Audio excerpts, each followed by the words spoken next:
Hi, this is Boone Slot Car Garage. Let's do this. Hi, I'm Boone, and this is Boone Slot Car Garage. And tonight we're going to go ahead and we're going to work on Deception Raceways. That right there is what we're going to work on. And Deception Raceways is my 1/32 scale layout.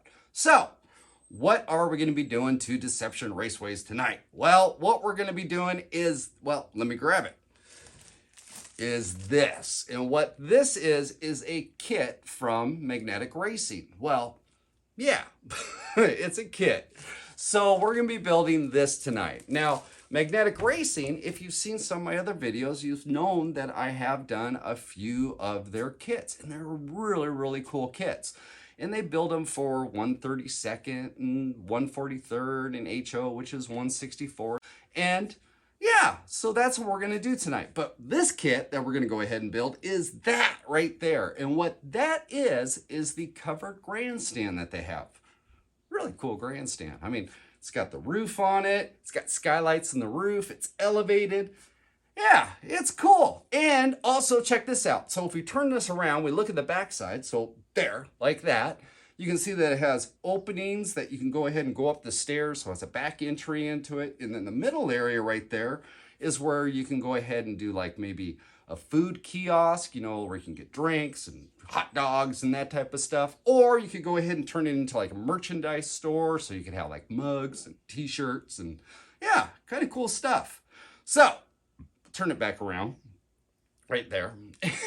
So what we're going to do is we're going to go ahead and build this. Now, I got some ideas I want to go ahead and play with and tweak it a little bit. Need some lights and we need to put some floodlights on it. And yeah, it'd be pretty cool when we're all done. So that's what we're going to go ahead and build tonight. But also, like I said, I received a bunch of stuff from Magnetic Racing. A majority of the stuff is going to be for the HO layout that I'm actually building. But there was this item. And there's another item that's in there that I don't know if I'm going to build it for this or it might be used on the HO. Haven't decided yet, but we'll figure that out in a future video. Why am I saying all this? Well, what I also received was this. And what this is the Firestone Gantry. And I went ahead and I made 2 videos on this. That video. And what those are the 2 different ways that I went ahead and built the Firestone Gantry. Now, the first one up on top is pretty much the exact way that you would build it right from the kit. We just went ahead and added some lights on it, but yeah, pretty much, I mean, it's really cool. So I had 2 of them and I thought, well, let's see how far we can push it, right? Well, what else can we do to this? So I came up with this design right here, and that went ahead and took the Firestone and illuminated it, and we tweaked it, and it was really, really cool.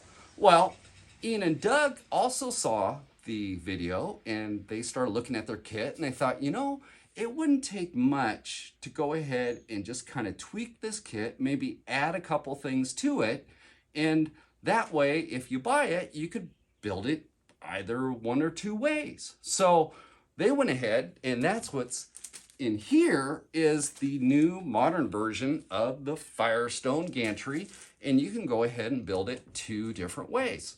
So yeah, very cool. And thank you very much to Doug and Ian. I mean, that is really cool. They're always kind of looking for different ways to go ahead and expand what we can do for our layout. So that's really cool.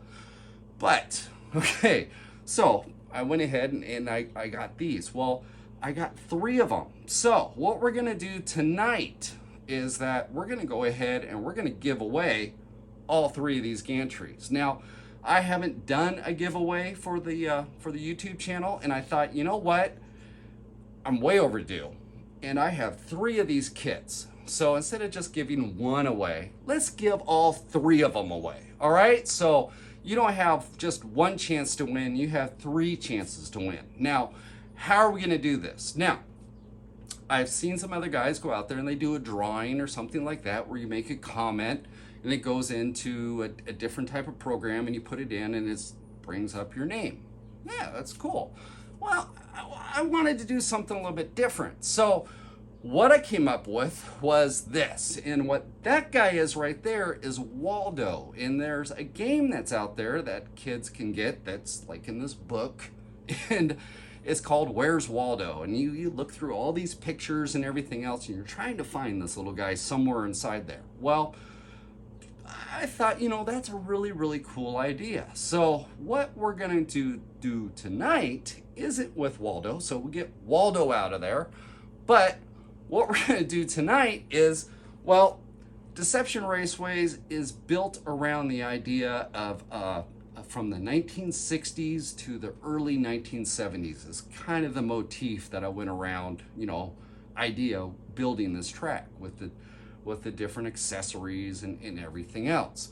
So I couldn't really use anything modern, and I had to figure out something that would kind of fit. So what I did is I went ahead and I painted up a figure. Now this figure I actually got from Magnetic Racing. They do resin figures as well. So again, go check out their website. It's really cool. They got all sorts of different stuff. But we get back to the figure. So what I got here is a little figure, and he's reading a paper and he's sitting down, and well, there he is right there. Now, if you look at him, you're like, oh, that's kind of weird.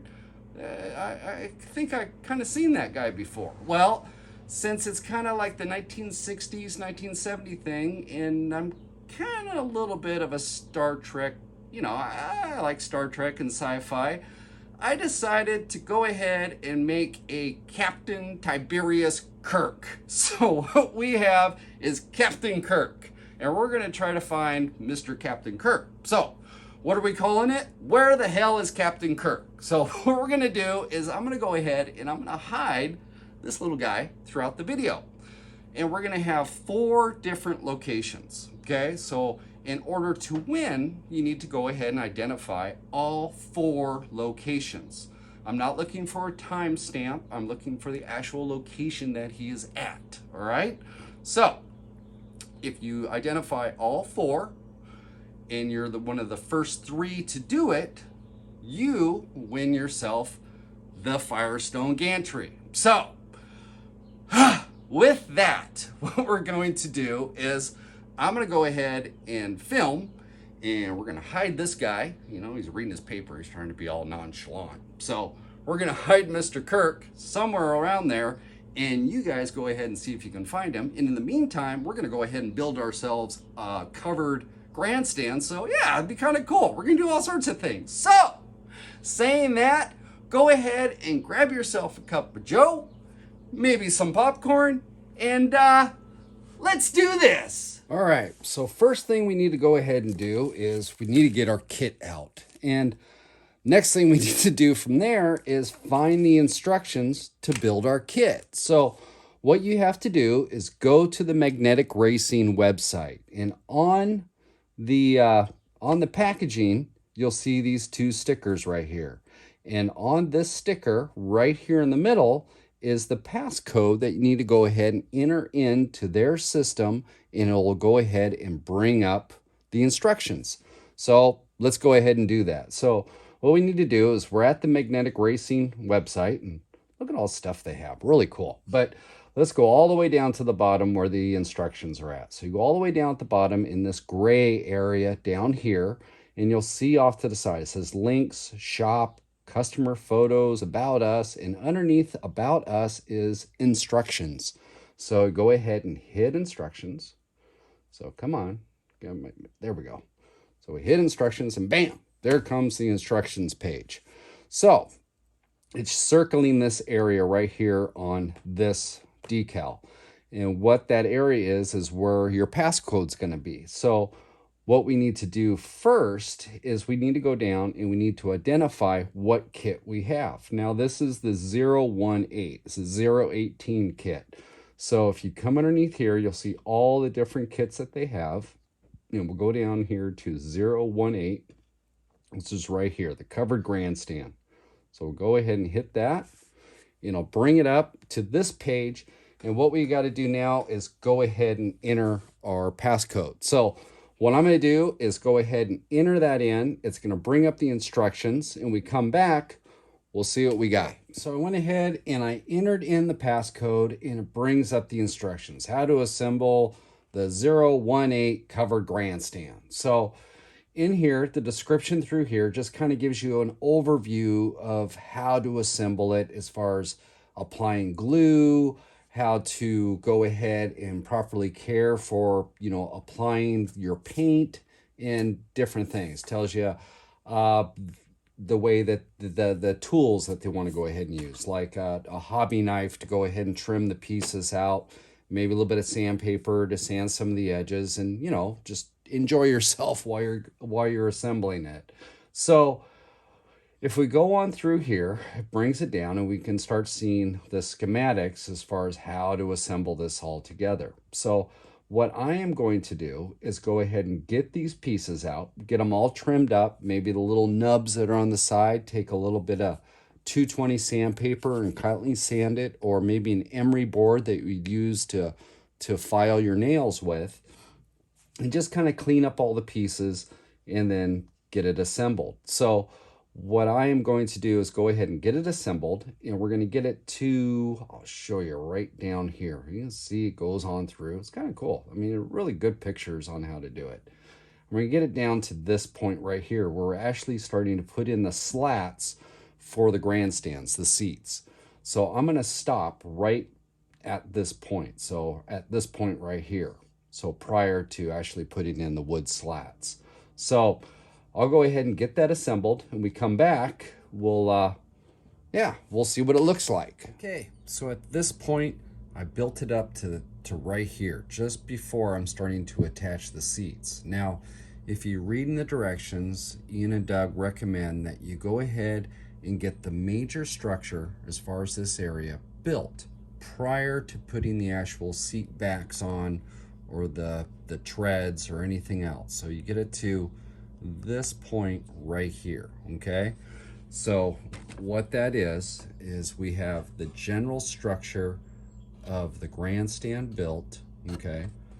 And we have the back wall that's on it. Now, at this point, what we want to do is I'm going to go ahead and put a coat of primer on this. So I'm going to use a spray can primer, and then I'm going to go ahead and start painting more or less the interior pieces of this. I'm not going to pretty much worry about the outside yet, because I still have sides to put on it and everything else. But I do want to get some of these nooks and crannies painted in the inside. Definitely down in here. I mean, this is the perfect time. It's all open.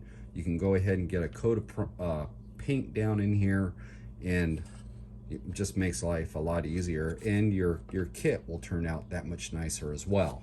Now, also the other thing when you're putting this together is that if you have any excess glue, just go ahead and wipe it off the sides. Use a tissue, maybe a Q-tip, or what I like to use is an old popsicle stick, and I'll use this to just go ahead and rub down through. And what that'll do is just kind of blend the glue down inside of it.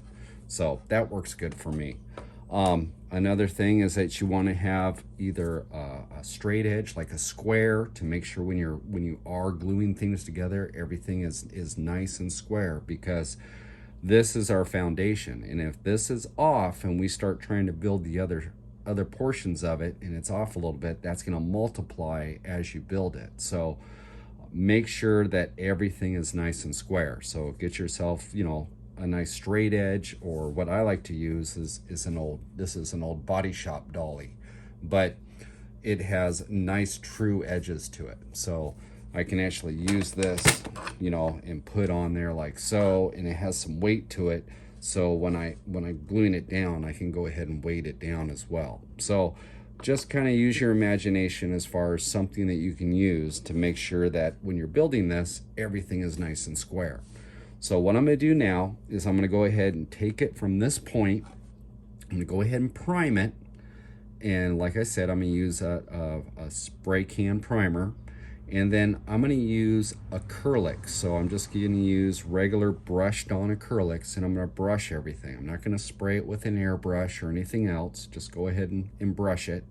And I'll get all my nooks and crannies all painted before we proceed. So when we come back, all the inside will be painted, and we can take it to the next step as far as our treads and our seat backs. All right, so you can see that I went ahead and I have it all primed, and then on the inside, let me turn this around, I went in and painted my base color out. So then that way all my nooks and crannies and everything are all painted as I start to assemble, and I'm not having to go back and everything else. But also in the inside of our little room down there as well, got that all painted. So where we're at right now is that we went ahead and we assembled this portion of it. Now the next step is starting to attach the seat uprights, which are panels that are going to go right through in these areas. Okay, now depending on what color you're going to paint your seats or how you're going to do that is going to be as far as your preference on the color, or if you're going to leave them natural, or I mean the sky's the limit. So I went ahead and just painted everything out. I'm personally probably going to paint those the same antique white that I painted everything else. And I'm kind of running off my hip on this one so far. I really haven't even picked out a final color on it yet. So at this point, I believe what I'm going to do is just go ahead and put those in, those seat uprights, and just paint them out the antique white. And then we get into this front wall down here, and then we get into the actual treads that are the planks that go across. And with those, what I've done is I went ahead and took those and just stained them out. And I used the Danish oil, which is just the regular Danish oil, and just applied Danish oil onto them, and it just kind of brings them out a little bit. Now I left one down here without it and one with, so you can see how much it actually darkens it down. So I'm going to use that as my base color, and then I'll do my weathering over the top. But I wanted to make sure that these were all stained out so that they're dry and not wet when I go and try to apply it. So what I'm going to do is go ahead and get the seat uprights put in, get those all painted, get my treads in, and let's see here. And we'll come back, we'll come back right before we start to attach the walls that are the inside walls right here. That's a finish plate that goes over the top. And you can see I did not paint those white. Well, the reason is because Magnetic Racing makes double walls. So they have an inner structure wall, and then it has the cap, which is the finish plate on the outside. So I didn't want to put any paint in here because I just want to have maximum adhesion with bonding those two together. So I didn't paint those out with acrylic. So when we come back, we'll be at that point. Okay, so now I went ahead and I attached the seat uprights, which are just the little treads that come up, okay, for the backs of the decking. And I went ahead and put the decking on, and then I have this front wall that they call for. Now, what I need to do is the next steps are going to be right over, let's see here. We're going to start attaching the outer walls onto the sides in here. And you can see we also have the door to put on. And let's see here. So we got the door. We need to do the door frames. And then we're going to start getting into the uprights of the stairs. Now, so what I'm going to do is go ahead. I'm going to get these pieces all primed out. So I have those off to the side. And then we'll come back at the stair treads. Everything up to this point has been really easy so far to put together. The directions have been real easy to understand, and the parts are real easy to identify. But I have a feeling, after kind of looking at the way these stairs go together, they're pretty complex. So what we're going to need to do is we're probably going to have to come back during those and just kind of recap and see how that all goes together. So what I'm going to do is take out these panels right here that have the side pieces for right alongside the grandstand. And then I'm also going to prime up these. And these are the outer walls, some of the signage, and then also a lot of the moldings. So I'm gonna go ahead and get those all primed, and all I'm using is just an etch primer. I'm just putting a light coat over the top, and this stuff really it works pretty good. It just works real good for adhesion. So I'm gonna go ahead and do that, and we come back. I'll have those attached, and we'll start looking at these stairs. So we're back, and what I've done is I went ahead and I decided to go with just the antique white on the sides of it. And I'm doing a red trim and a little bit of blue. I figure I'm going to kind of make this into like the SO style grandstand. So yeah, be kind of cool. But what I wanted to go ahead and show you guys is, okay, so I got this side on and I have the trim and the door. Now, the boards that they make from Magnetic Racing, they're laser cut, and they go ahead and they have their details that they put into it. Okay, so if we look on this side, we can actually see the boards and everything else that are printed into the MDF. Now, with the doors themselves, it's the same type of thing. Let me grab this door. I haven't put it on yet because there's a little trick I want to show you with this. So here's the door, okay? So when you paint it, sometimes your lines might get filled in through here. Real simple, just go ahead and take an X-Acto knife, use the back side of it, put it into the little groove, and just go ahead and pull it down. And then I'll just kind of clean it back out and give it the detail that it once had. Now, if we look at this door right over here, you'll notice that I went ahead and put a door handle on it. Yeah, kind of cool. I mean, it's just that little extra little bit, you know, you're putting together a kit. It's kind of like, you know, what else can I throw at it? So what I'm using for door handles is just a simple little finish nail. And this is just kind of a flat top, broad top finish nail. Now you can use the ones with a little bit around it or whatever, but this is what I had kind of laying around. So it's like, okay, I'm going to use this. And all I'm doing is cutting off the top. So I'm leaving just a little bit of material there so that we have something to glue onto. So let me go ahead and I'll just clip off the top of that. Set this guy off to the side. If I can get it out of my palm. There we go. And where is there?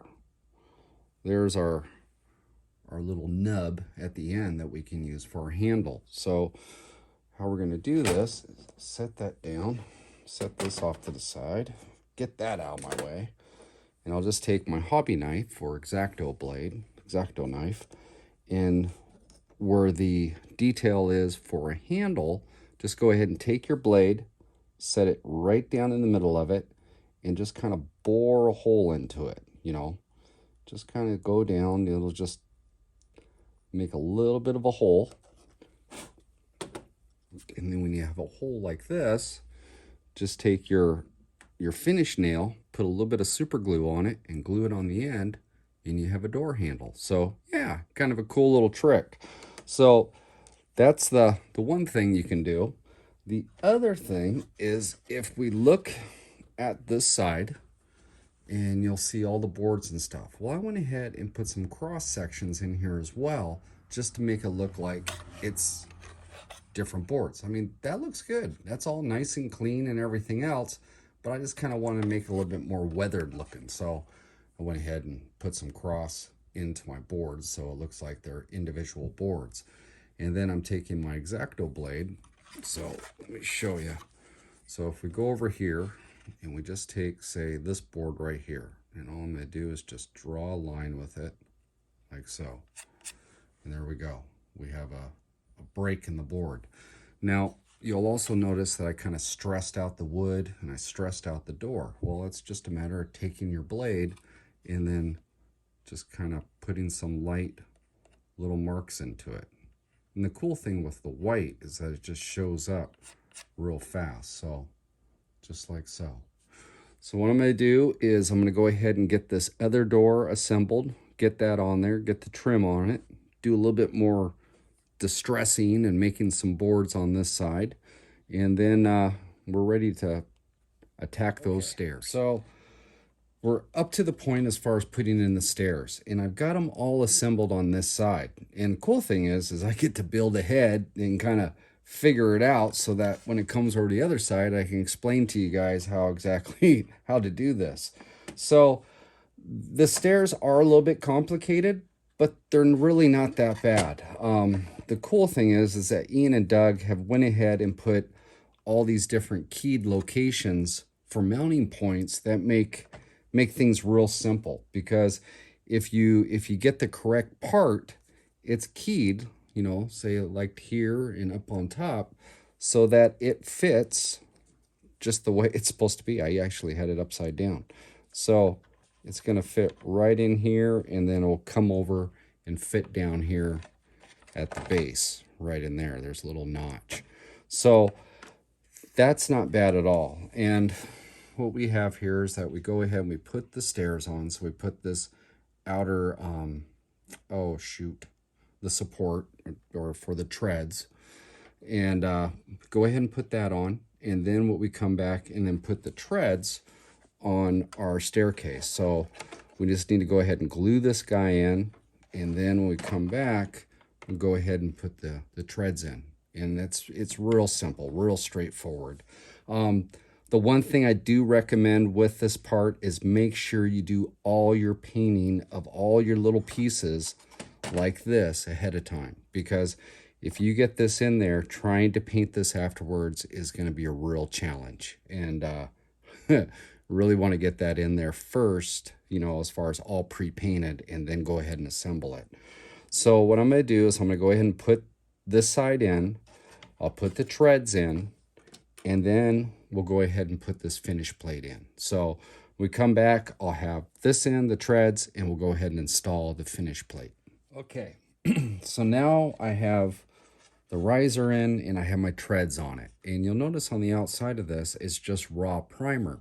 It is painted on the inside of it, over on the inside, but on this side right here, I don't have any paint. And the reason is because we have this finish plate, and it's going to go right over the top of that. So when you're painting everything out, just kind of pay attention as far as the directions go and everything else as far as the layout of the parts and pieces. And just go ahead and paint them on the actual, you know, the pad first, and then do any touch-ups once you take it out. It's a lot easier that way. So what we need to do is just go ahead and glue this guy on, and it fits. I'll show you here. It fits right in like so. So if I bring this around to this side, what we're wanting to do is, let me get my big dopey fingers out of the way and get something to point with. So I've got my magical wand. So what we're wanting to do is make sure that this upper area right in here is flush. So these two pieces where your stair riser is at and where this cap goes, you want to make sure those are even with each other up on top. And then on the back side over here, you want to make sure that the bottom is flush with the bottom down here. So that will actually go just like so. Okay, so what I'm going to do is go ahead and glue this in, and we come back, we'll go ahead and do the side steps. And what I mean by that is the ones that go down the rest of the way. These are a little bit trickier. This one right here, that's not bad. This little area, even though it's small, it's kind of intense. So if you look right here, you can see that those two railings are apart from each other. Okay, they're not touching. So there's a little bit of a trick that goes in. Hopefully, I mean, thank goodness they have it keyed down here, so that makes a big difference. But, well, I'll show you. So let me go ahead and take care of this, and then we'll come back on the other side and we'll build this little guy right here. So I had the finish plate on the outside of the staircase right there. So that's all put in. Now what we need to do is, if we come over to this side, we need to put in this staircase right here. Now, like I was saying, it's a little bit little tricky. You can see the gap that's on the back side. Now, Ian and Doug have keyed these areas right here. So what they have are design pieces with the key mark that goes into the designated slot. What I want to show with this is how the spacing is. You might put that in and go, wait a minute, it doesn't mount right up against it. Well, there's supposed to be just a hair of a gap. So if we come into the directions in this area, it says right here, gap behind. This is correct. So they're pointing out that when you put this piece in, there's going to be a gap right in here, okay? It's not going to lay flush up against it. So let me go ahead and set this off to the side. And what we're going to do is we're going to take this riser, or part of the staircase with the railing, and we're going to glue this edge right here, and then that's going to go. Let me go ahead and set this in here just so you can see it. Okay, things fit pretty tight. So what we have is a gap right there. So I can move this, and you see it has that tiny bit of gap. It's not right up against it. You can see how it's not up against there. So I think you can see that. So what I'm going to do is go ahead and glue that in. All right, so we're going to glue this in, and then we have two of the risers right here for the stairs. Now, again, you'll notice that I painted one side, but I haven't painted both sides, okay? Because this side right here will go right in like that, and it'll be up against, let's see here. You know, you get all messed up here. Okay, so here we go. So this guy's actually going to go on like so, okay? So what's going to happen is that we're going to glue this piece in first, and then we're going to go ahead and glue this guy in. And we want to make sure that when you glue this guy in, that just go ahead and take the extra time and hold it to the position it needs to be. Make sure that it's not, you know, cattywampus or anything else, that you're putting it in there square, okay? So you don't want to tilt it out or anything. And then once that's dry, we can go ahead and glue this guy in, which goes right in the next keyhole right here on the base right there. And then we have this guy, which is going to go right over here on the edge. Now, you can see here right on the edge, it has a notch, kind of that keyed area, and it has the notch right there. This guy actually fits right down inside, okay? So it fits right into that corner.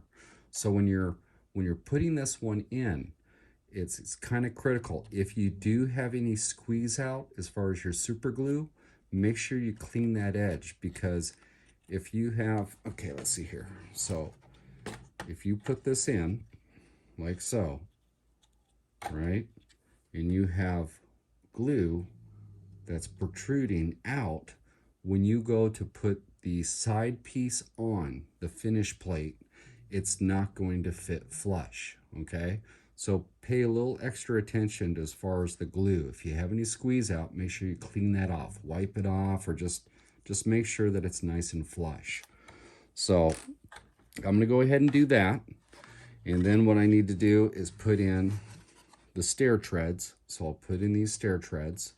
And then when we come back, I'll have the stair treads in. We'll go ahead and put on our finish planking that goes right across here. So I'll have that on. And then I'll also finish off the planking. Well, not that yet, but we'll go ahead and take care of the planking down below, okay? So I'll go ahead and finish off this corner right here. So when we come back, we'll have that finished, and then what we can do is attack this section of the staircase, this outer area. So at this point, I have the whole entire side stairs installed, and I have the plank up on top. Now, if we rotate this over and we look at the underside, you can see that gap. Okay, so there's a gap inside there, and then everything just layers up on top. Real easy to put together. Hardest part is just getting that area in there, is making sure this is all square, okay? So if you need to get like a right angle, you know, something to hold so you know that you're square, you might want to do that.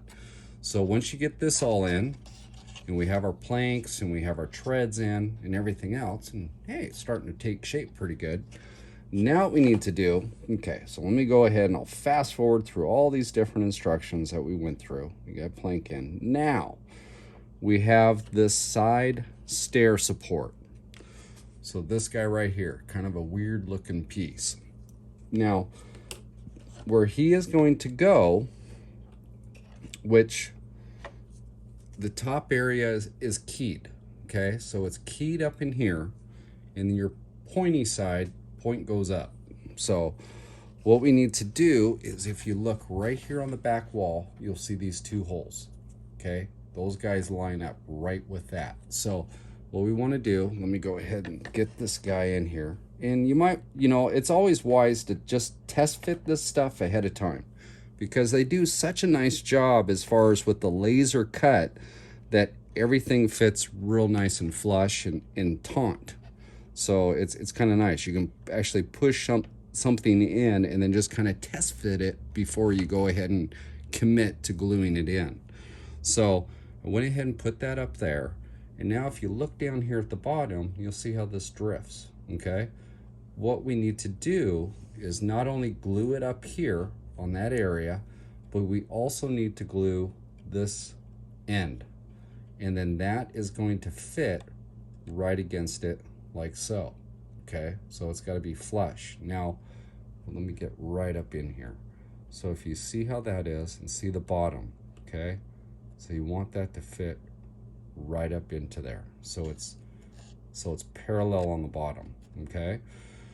So we get that in, and when you're putting this in, like Ian and Doug have put into their instructions, that you might want to use, it says right here, have a straight edge handy to check this part as it glues, and also some masking tape to hold it in place. So what you might want to do, you know, if you don't want to sit here and hold it, is to go ahead and take a little bit of masking tape once you glue that, and get it just like so, and then mask it, you know, just put a little bit of tape on it to help hold it into place while it dries.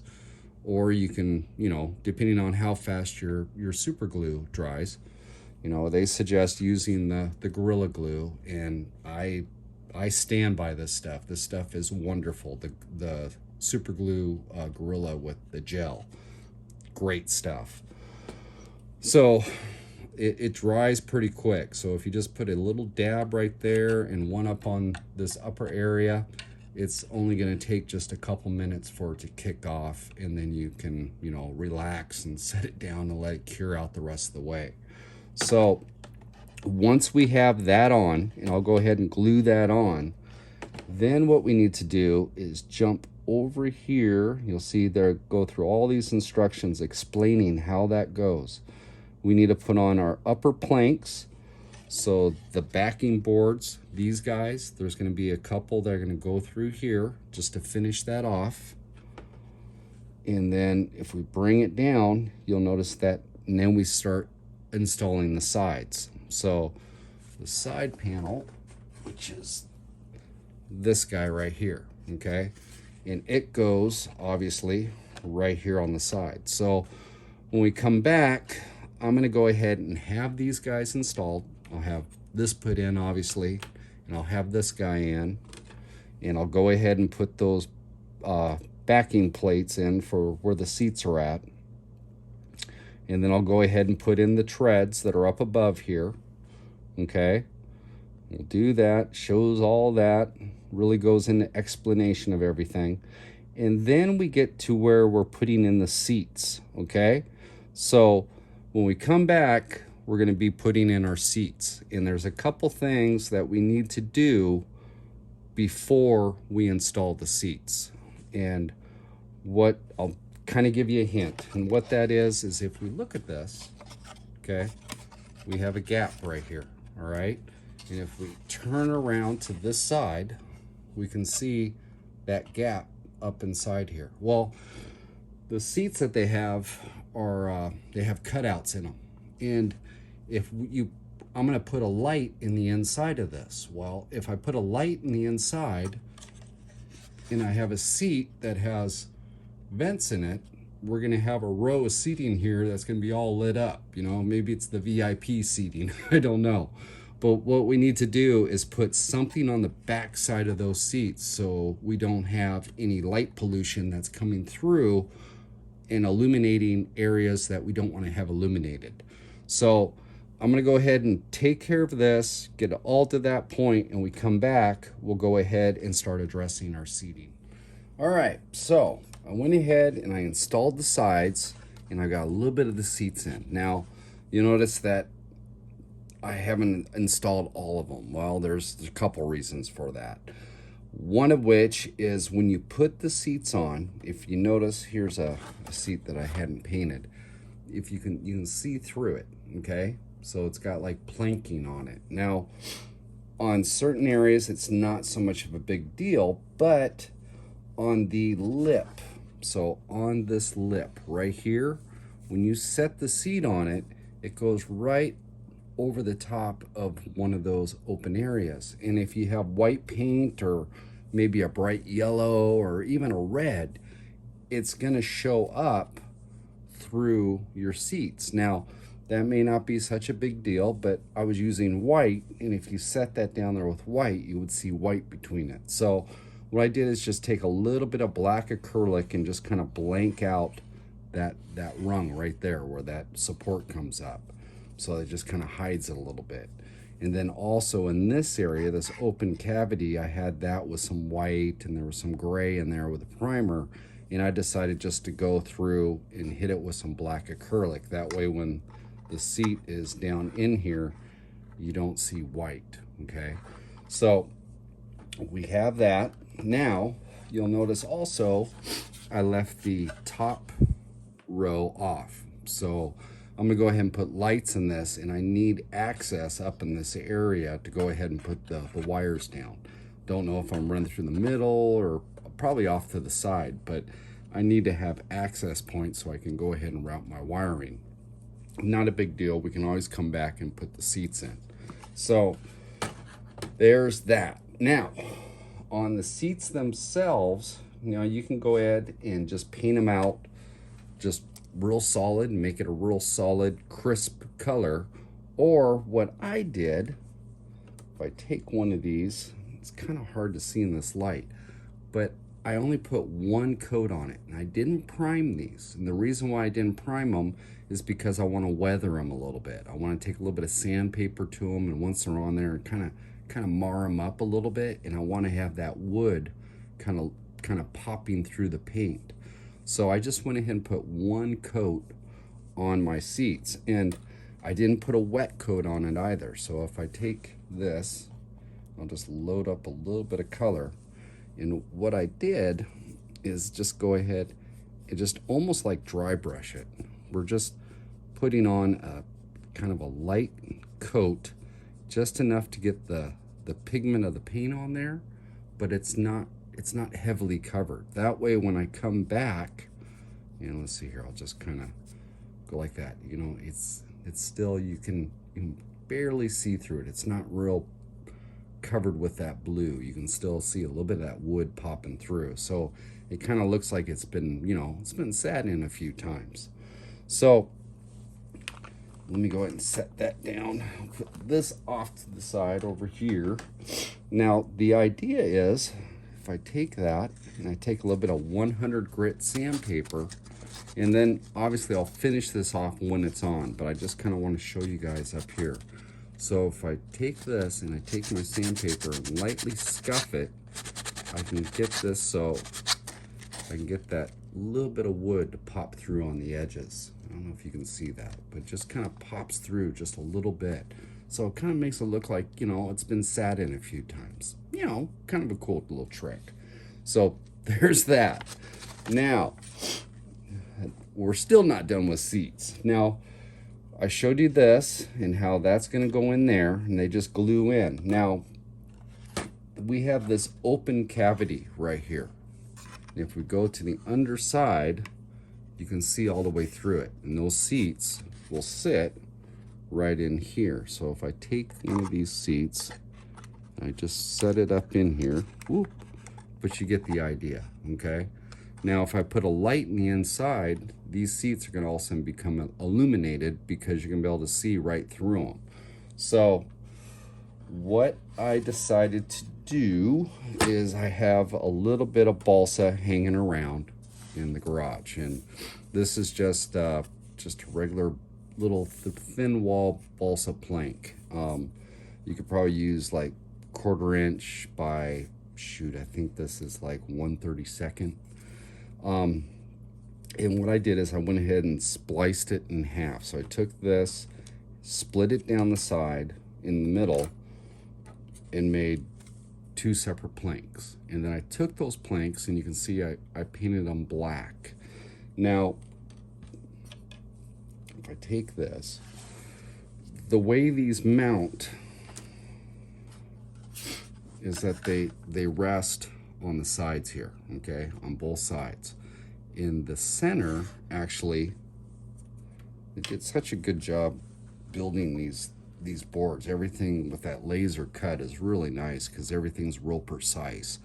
So if you see here on the edge, okay, right there on the edge where the planks kind of stop to the end, this area rests right there, okay? So it's right there on the edge.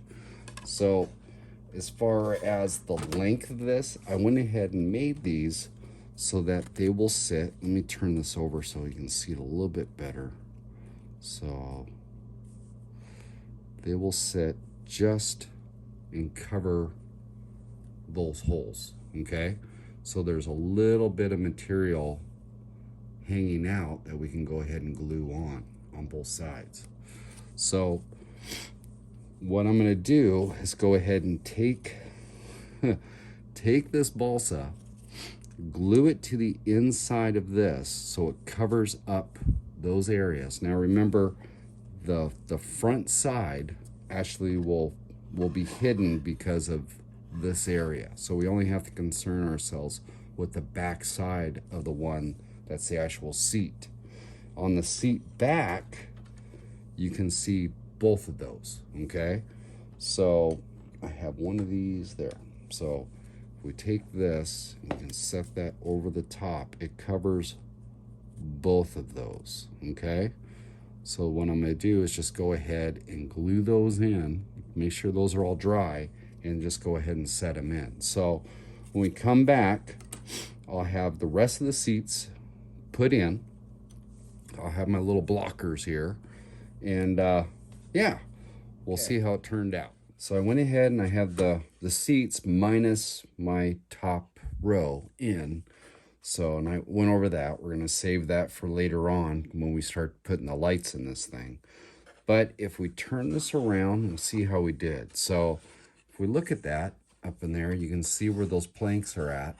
And it, yeah, turned out pretty cool. The one thing that I do see a little bit of light right here. And where that is where the seat back and the seat bottom actually meet up. And there's a little bit of a gap. So how I'm going to alleviate that is, let me grab this, is I have my trusty acrylic caulk that I can use. And I'm just going to go ahead and take some of this. Let me go ahead and put it on my finger. And I'm just going to go and put some of this right down inside here and get this smoothed out. And then what that'll do is assure that I don't have any light going through. So I'm just going to go ahead and smooth this out in here. But that's going to fill that joint for me. So that's going to work perfect. And then once that dries, I can go ahead and paint it all out with the white that I've used in the inside.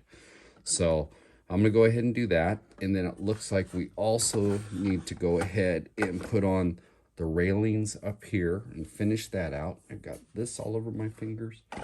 Okay, so let me Let me grab a rag here. Okay, so I got a rag. All right. So I need to go ahead and put in these railings right up here on the top of the stairs. And then I need to put the fascia board that goes right across the front. So I'll go ahead and do all that. And we come back. The next step we need to do is start attacking this roof. So we'll go ahead and when we come back, we'll start playing with the roof. Okay, so let's go ahead and flip this thing around. I'll show you how this turned out. So we went ahead and I caulked it all on the inside, and then I painted it all out. And you can see it just seals it completely. So now I can put a light in the inside here, and it won't illuminate through my grandstand. So that was a win. So now what we need to do is go ahead and start attacking this roof. Now, the roof itself, it's fairly simple, but it just has a couple little key pieces to it. So what we have first is this panel right here, and this goes right between the two uprights. And you notice I only paint on one side because the back side of this is actually going to get a molding that goes over the top, some trim. So I'm going to leave, no paint on this side so it has good adhesion when I put the molding onto it, when I glue it. But this actually goes right up here. There's two notches for it on either side, so we just need to go ahead and glue it right into that section. And then the girders, the roof girders, you'll notice they have little notches on either side, and then those will go ahead and sit right in these little notches right here, and then we'll just glue those into place. So pretty straightforward, nothing real big. Big thing with the girders is I went ahead and painted them all out. So I used a silver acrylic that I have. This stuff's great. If you don't want to use, say, spray can or anything like that for an aluminum, this golden fluid acrylic is really nice stuff. And it has a nice look to it too. It has a nice sheen and everything else. So went ahead and sprayed it or painted it with that. Now what I need to do is go ahead and weather these before I put them up in, because I'm going to use a black wash. And if I had this up in here and then I try to do a black wash, I'm going to be dripping down onto everything else. So to alleviate that, just go ahead and do your black wash or weathering on your girders before you set it in. So when we come back, I'm going to go ahead and do a black wash. So my famous black wash here, and that's just watered down acrylic. And yeah, it works great. Just go ahead and put it on there. Let's just do a little why not? So let me get a brush here, and what I do is just go ahead and give this a little bit of a douse onto it. And as this dries, it'll lighten up. But what this will do is just kind of take a little bit of that sheen away, and it just kind of gives it a nice weathered look to it. So I'm just going to go ahead and hit these front and back. Haven't done that side yet. And once these dry, I'll get everything glued in. So when we come back, we'll have that done, and we'll start figuring this out, because I do have plans for the roof as far as lighting goes, and I need to get lights in the inside. So it's going to take a little bit of thought on how we're going to do this. I have that structure all put in, and if we take a look at it, yeah, looks pretty cool. And you can see how that wash goes up in there and just kind of ages those girders out a little bit. So it just kind of adds a little bit more to it.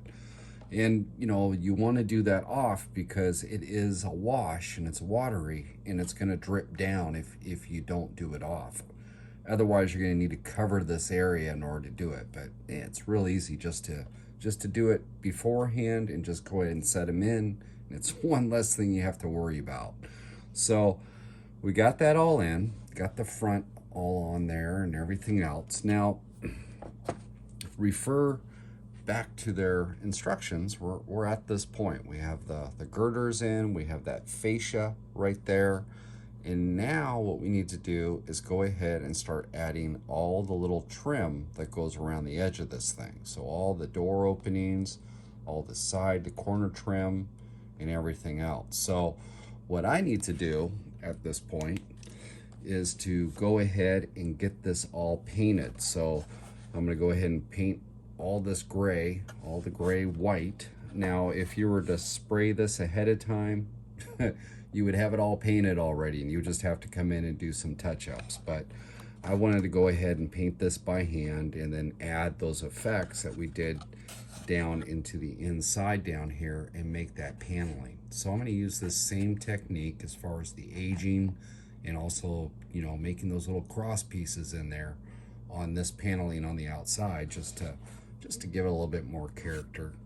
And what we'll do when I come back, we'll have that all painted and I'll have my trim all put on, so we'll have that all set. I mean, there's no reason really to film that since it's pretty straightforward. And then what we need to do is start looking at the roof panel. And we're gonna have the trim all around here, and if we set the roof on this, okay, you can see how it hangs off on the sides, okay? So it like hangs over. So we need to have that roof trim on there so we can get this properly placed into it. At that point in time, then I can go ahead and add the lights to the inside. And what I also want to do is add some track lighting to the side of this. Some big floodlights up here on the front so it shines and illuminates the track in front of the stand. So we'll go ahead and when we come back, we'll start addressing that. Plus, let me get this out of the way. We still need to address a light inside here so we can illuminate this bending area. So here's my finger. Hi.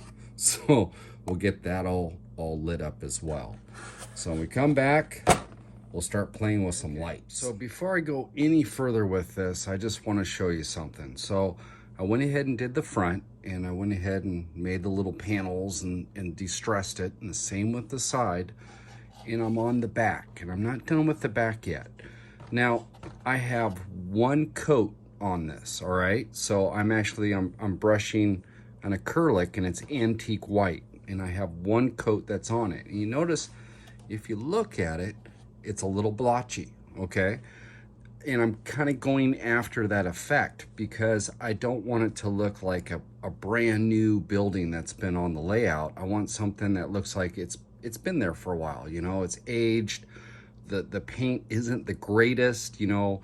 If you ever look at some old buildings that have been painted and they're kind of weathered, if you start looking at the pigment of the paint, you'll notice that some areas a little bit darker, some are lighter, some are kind of grayed out a little bit.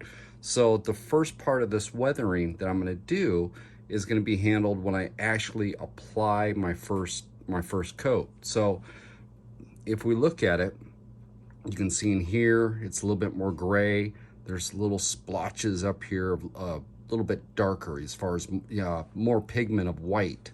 So what I'm doing, and since I got the first coat on that, what I'm gonna do now is kind of come in and pick certain areas. I don't want to paint it out solid, so it's all just, you know, real strong white.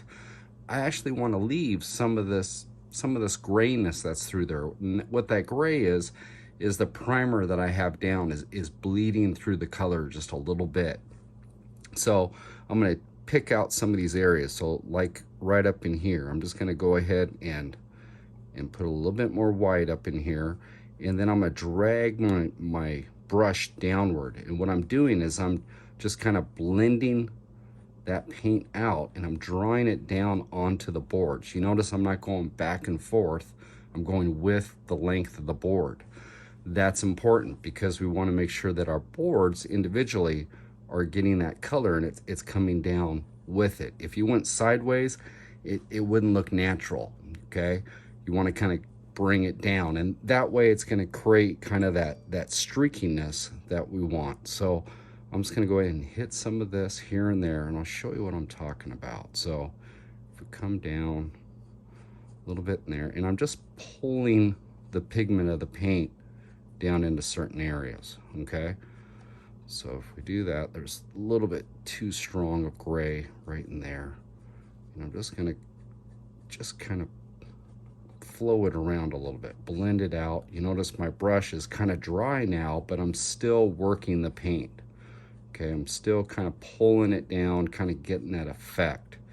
So just draw that one down in there. Okay, so now you can see in here, let's see if I can get better light on that. Okay, so like here, it's a little bit stronger in this area. You see a little bit of a light spot up in here, and it kind of goes through, okay? So that's kind of what I'm doing. I'm just kind of working that down, working it with it, okay? Now, once I get done, like we did in the inside, I'm gonna take my hobby knife or my X-Acto blade. I'm gonna find my boards, and then I'm just gonna go ahead and drag this down. And what that's gonna do is really make that board pronounced. So we wanna make sure that board really stands out. You can really see that line now, where that board's at. So let me just go ahead and do one more board just so it stands out a little bit more. So I'm gonna bring this down, just like so. Okay, and there we go. We have our board. And then like I did with the paneling over there, let me clean off my blade real quick. I'm just gonna come in, kind of take an area here and then just drag my knife across.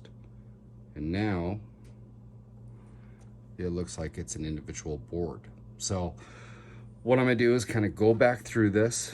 I still have plenty of painting to do. Got to take all that, and I need to get all my trim boards painted and get those all assembled on. So when we come back, we'll have this all complete. Our trim will be around our openings and everything else, and then we can start working on this roof as far as getting our lights all put into our grandstand. All right, so at this time, you can see that I went ahead and I have my trim on all around the sides. I've got it all painted red. And then I'll go ahead and flip this around to the back. And we got our paneling all done in the back. So got that aged and kind of distressed. And now what we need to do is, since I'm gonna go ahead and put 5 lights up here on the edge for track lighting, you know, so floodlights are gonna be up here to shine down on the track. The next step in the instructions, if we go through here, let me get down. So we would be at this point right here. And what this is talking about is installing the roof and installing the trim molding that goes up here, you know, right at the eave. So I don't want to install my roof yet. So if you do not plan on doing lights, just go ahead and follow these instructions, because the next thing you need to do is go ahead and install your roof. And then it's a matter of putting on your trim and pretty much finishing it off. I mean, it's real close to being done. So what I want to do is to go ahead and get this molding mounted up here and in the proper position so that I can drill my holes for my wires for my lights. But I don't want my roof panel on there yet, because I want to be able to, you know, drill this out without this on, string my lights through, get my routing right up here on the girders, because that's where I want to go ahead. I just want to go ahead and tuck it right up here on the side. I think that'll look real nice and clean. And then I was thinking about it. I'm going to route the wires down here across the top of the back wall, and then we'll drop them in down here on the corner somehow. I think that's the way I'm going to do it. Or I might drop it in here, because that's where that vending area is on the underside, and we're going to have a light in there as well. So I got to kind of think as far as where I want them centrally located at. But here or there, what we need to do is go ahead and figure out where we need to have this molding. Now, the roof itself actually sits over the top. So it sits over the top, and then the molding comes up, and it's like a flush mount. That's right up here is the way they designed it. So what I need to do is to position this roof in such a way. So let me go ahead and get this on here. So I need to have it positioned in such a way, and I don't need to have it precise because we're not going to glue this in right now, but I do need it to hang out over the edge. So when I go ahead and put this molding on, okay, so I get my molding put on, it's going to fit properly, okay? So I have that where it needs to be, which is like right up like that. So it needs to be right up there against it.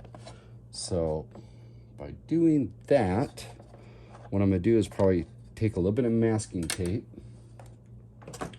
So I've just got this little quarter inch masking tape here, and I'm going to go ahead and just put some tape on this just to hold it into place, and then that way I can secure the positioning of the roof, and then I can go ahead and glue in this piece. So then that holds it there, and I can make sure I have good, you know, where it needs to be. Now, also, you got to remember we glued in the girders that were up on this one side. There might be a little bit of glue that's hanging out there. Just go ahead and take a little bit of 100 grit paper and just kind of face that off and make sure that's nice and smooth. So when you glue that up, it's going to be all nice and flush. So I'm going to go ahead and do that. When we come back, we'll have that glued up into place, and we can start figuring out where we're going to put these lights. So we're back, got that all glued on, and I've also went ahead and drilled my holes for the track lighting that's going to be coming through. Now the girders or the trusses, whatever you want to call them, up on top are 6 centimeters apart. So they're 6 centimeters apart, and what you can do is just split that in half to 3, and then that's where I went ahead and marked my hole and then drilled out the MDF.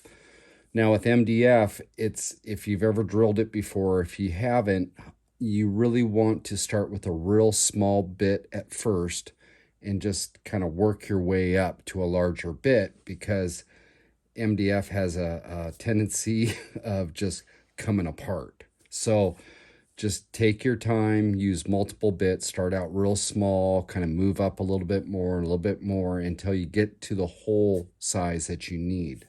Now, with the LEDs that I'm using, which are these 3mm LEDs, and let me get this guy out. So I'm just going to use this 3mm LED, and it has the diode on it, and that's one of the reasons why I have to make the holes the size that they are, is so I can fit this diode, this whole entire section through. So if I just go ahead and put these guys in, right, and it slides right in like so. And then what I plan on using are the upholstery washers, these countersunk upholstery washers. And these are the nickel plated ones. They're kind of a chrome look, you know, they'll look good up there. And since I'm not having to do any soldering or anything as far as with pipe or tubing, these work great. You know, I can just go ahead and get these glued into place, and we'll have track lighting up here. You know, that looked pretty good. So what I need to do now is go ahead and build these guys into light fixtures. And what I'll do is I'll go ahead and put the link up for the video that I make. You know, I take these guys and turn them into a light fixture. So you got to use a punch and a hammer, and I'll just put that link up. You guys can go ahead and check that out if you haven't seen me do this before. So what I'm going to do is I'm going to go ahead and build up 5 of these with the number 12s. So I have it all the way across here, and we come back, we'll go ahead and get these lights all put together and get some track lighting on this thing. Okay, so I've got one of them in there. You can see that. Looks pretty cool. Yeah, looks like a big old floodlight for track lighting. So how do we do this? Well, I went ahead and I took those upholstery washers, and then you dome them out so they look like this, and it looks like a big old light fixture. And since it's the nickel plated ones, they're kind of cool. I mean, they stay all chrome and everything else, so it's you know, it's neat. So how we're going to get this on here is if you just glue them on straight, well, your light's going to be going straight, okay? So you're going to need to glue these in a position so they're positioning down towards the track. You want them at an angle going downward, okay? So that way they're going to illuminate down in front of the grandstand instead of out into the tops of your trees. So what I have is the 3 millimeter LED light. And what I do is just go ahead and string this through the hole that we drilled. So we get that through there, and we get that diode, so then that goes through, okay? So first off, we need to get this guy bent in the direction that we want to, want the light to go. So I want the light to go downward. Right now it's sitting out straight, so it's gonna be illuminating right out here in front. We want it down below. So what I'm going to do is take this and I'm going to bend it down, okay? So there's wires on the back. Be careful with them. You don't want to bend too far, but you kind of get to that angle that you want. So wherever you're going to have this on the track, how close it's going to be is going to depict on the angle that you're going to want your light at. So I'm just kind of bending it down a little bit, and probably at about, probably about a 45 would be my guess. Nah, maybe not a 45, maybe about a 25 angle is what I have there. So it's shooting down. Now that I have that bent, now I have my fixture. So we'll just kind of put our fixture up here to see how that looks. And if we put up there in a line with the light, it's shooting downward pretty good. So now I'm going to take some of my Gorilla Glue, and we'll get this glued on the back side so he is in place. So then we get him positioned where we want him, so about right there. Okay, so I got that. And now I'm just going to take this glue, and since it's going to hit more on the lower angle, I'm just going to go ahead and put some of this Gorilla right there, and then carefully put this over the top of the light, and then get it right to the angle that I want, and kind of hold this for a little bit so it tacks up to a certain spot. And then once it gets to it holds it into place, and once it it's not going to move too much, then I'll go ahead and squirt it with that accelerator, and then it'll just zap it into place. So let's see here. Well, it's almost there. So just a little bit longer.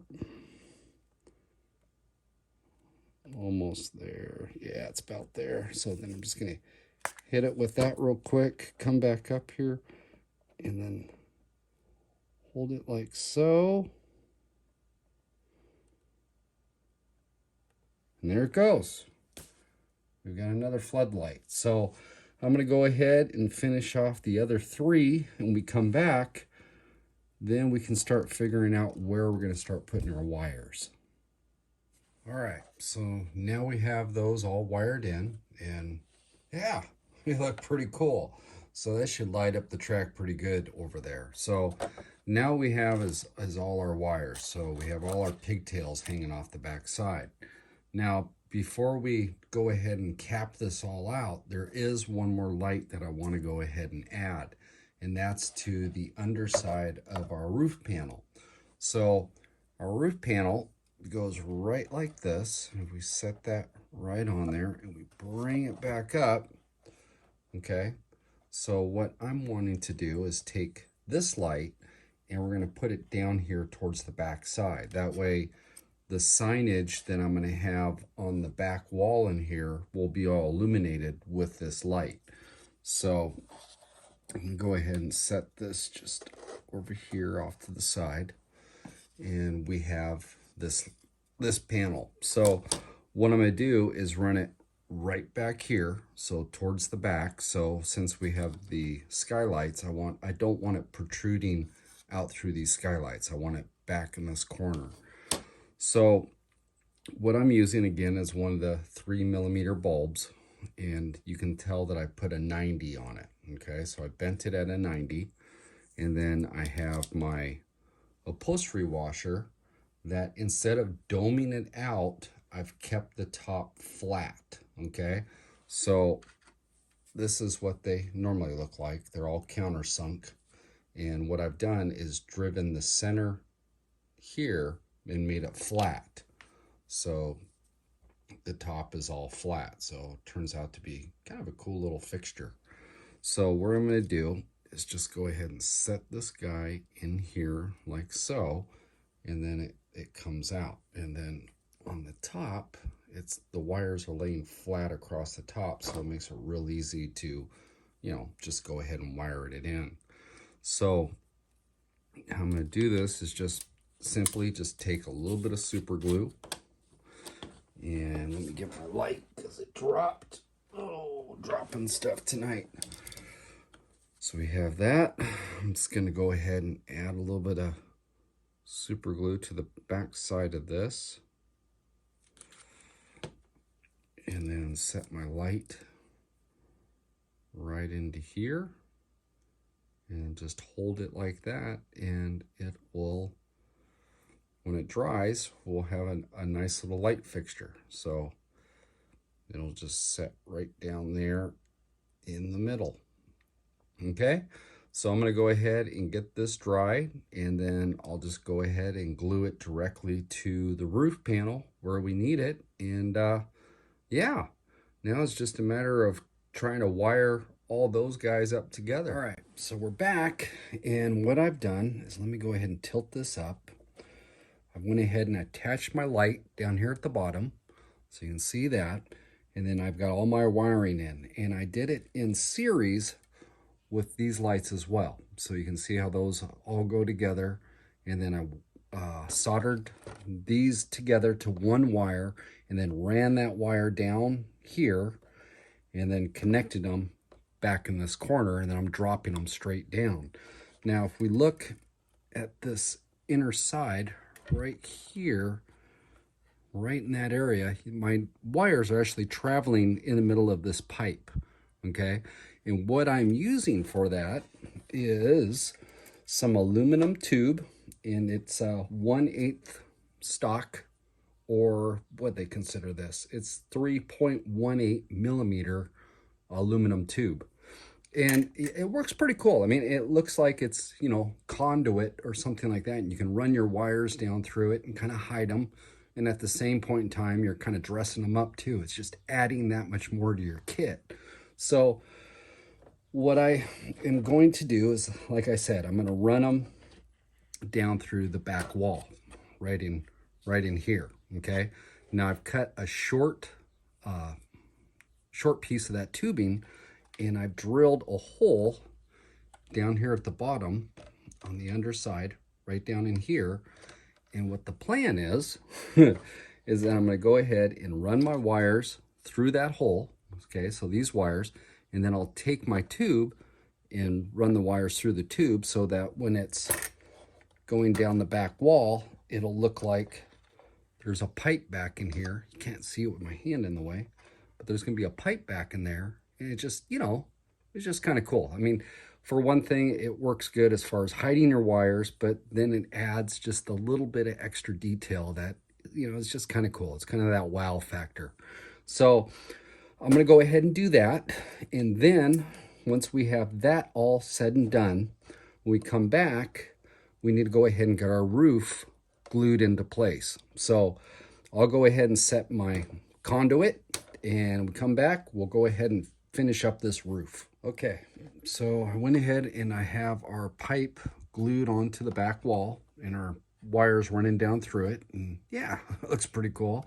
So the next thing we need to do is just go ahead and glue the roof onto it. Now, I plan on making a metal roof for this, and I'm going to lay it over the top of the MDF. So being as I'm going to do that, I went ahead and touched up on the sides all the way around some of this silver acrylic. So that way, when I do the roof panel, if there's anything that's back just a little bit, it won't have just raw wood shining through. It'll have a little bit of silver on it, so it'll help camouflage it if there is any flaws up there. So I went ahead and painted that all out, and then I also did just a little rim around the sides. And now what I need to do is just go ahead and glue this into place. And the directions are pretty straightforward with it. So I'm just going to go ahead and line it up, you know, get my glue on there, line it up, and just get it set into place. So when we come back, we'll have the roof all done. So that'll be glued into place. And what we can do now is get our moldings up here on the sides. So finish off the moldings, the finished moldings around the whole entire thing. So I'll go ahead and get that done. And yeah, so when we come back, we'll go ahead and finish off this roof, and let's make this thing look like a metal roof. So we're back, and I went ahead and I have that molding glued onto the back of it. And I thought that there was a molding that goes here, but there's not. And I started looking at it and I thought, you know, I really want to put a molding there. So what I have here is just some real thin stock balsa. And the width of this is it's 1/8 by 1/32. So it's real thin stuff. But it would look great if it was just right up in here. And then I can finish that off with the red. And then that way I can finish the trim the rest of the way. So I'm actually going to make myself 2 moldings, one for each side, right in this area, and paint those all out red, and it's just going to kind of complete the side of this. So I'm going to go ahead and do that, just trim that, get it painted, put it into place, and when we come back, then we'll go ahead and take care of this roof. So I just saw that and I thought, you know, I want to go ahead and show you guys this. So yeah, I think that looked kind of cool to have that molding right there. So I'm gonna go ahead and do that, and we come back, then we can start finishing off. All right, so I went ahead and I have the top all glued on, but before we do that, I need to finish up the seating area. So I almost forgot about this. So we have our backs here in the seat. So I'm gonna go ahead and put those on now that I have my my wires and everything all figured out and all the lighting's done. So I'm gonna go ahead and do that, and then when we come back, we'll go ahead and do the top. And this is kind of what I have in mind. So we will go ahead and address that when we come back. All right, so now we have that top row of seating in. So now we can go ahead and start on the roof. So I'm just gonna go ahead and tilt that like so. Now, one thing I did notice is that they have a piece of Lexan, some plastic here, and you can make the windows for the sunroof area up in there. But if you go through the directions, it doesn't really talk about when to put the glass in for the roof panels. It just pretty much, you talk about putting the roof in, and then it starts talking about the frames. So I kind of looking at this, and since I'm going to go ahead and put a metal roof over the top, it just makes sense. I can go ahead and put my window from the top down, because it has frames that go around it that will trim it all off. But if you were going to just go ahead and paint this out like black or something along those lines, you might want to go ahead and place the windows on the underside. Now, to do that, I would recommend, you know, obviously turning it upside down and then setting it down and just measuring those out, and then gluing them into place, you know, cutting them and gluing them into place. But again, since I'm going to be doing it up here on top, what I'm going to do is, instead of cutting them out individually, I'm actually going to cut it out in one big sheet.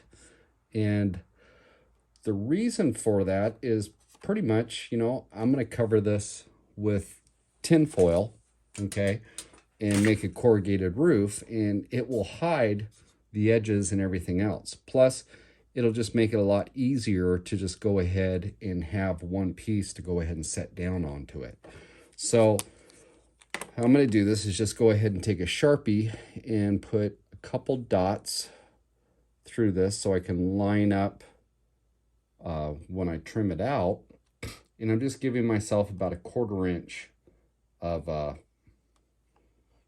room around the side of the openings. That gives me plenty of room, and I can get that all glued into place. So what I'm going to do is go ahead and cut it all out and then glue it in. Now, if you're familiar with using plastic and super glue, It's it's kind of a love-hate relationship. It loves to stick to it, but it hates it because it has a tendency of gassing off and turning everything kind of a misty, almost white color. Okay, so I found the best way to do that when it comes to installing windows and stuff is I just go ahead and use Mod Podge, and this is gloss Mod Podge.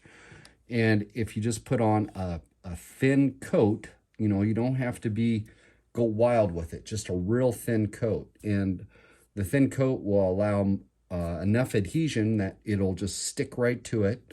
And then also a thin coat is going to dry fairly quick. So yeah, the super glue is faster, but a couple more minutes, 10 more minutes, and the Mod Podge has done its trick. So I'm just going to go ahead and get this all cut, and then I'll come back and glue it in with my Mod Podge. And the nice thing about Mod Podge too, with the gloss, is that say some did squeeze off just a little bit, well, that stuff dries clear. And since it's gloss, it'll match the plastic, okay? So you're not going to have this weird edge to it where all of a sudden it's like flat, or if it's white or something like that. It'll dry clear.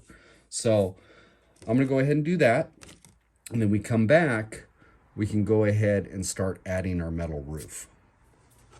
All right, so now it's ready to start making our corrugated metal roof. So how I'm doing this is, let me go ahead and set that right there, is I'm using just regular aluminum foil. So this is just, you know, you'll steal it from your wife's cupboard in the inside of the house. Might have to be sneaky. So you go ahead and get yourself some aluminum foil, and then you make yourself a texture board. Now, this is just long toothpicks that I've laid out, and then used duct tape on both sides of it just to secure them so they don't drift around. And it's pretty cool. I mean, you can use this for all sorts of different things. I've used it for the garbage cans that I've made. Yeah, just all sorts of different stuff, actually. So you need one of these, and I have two different styles here. This one's obviously a little bit longer, and this one's shorter. And then you take your aluminum foil, okay?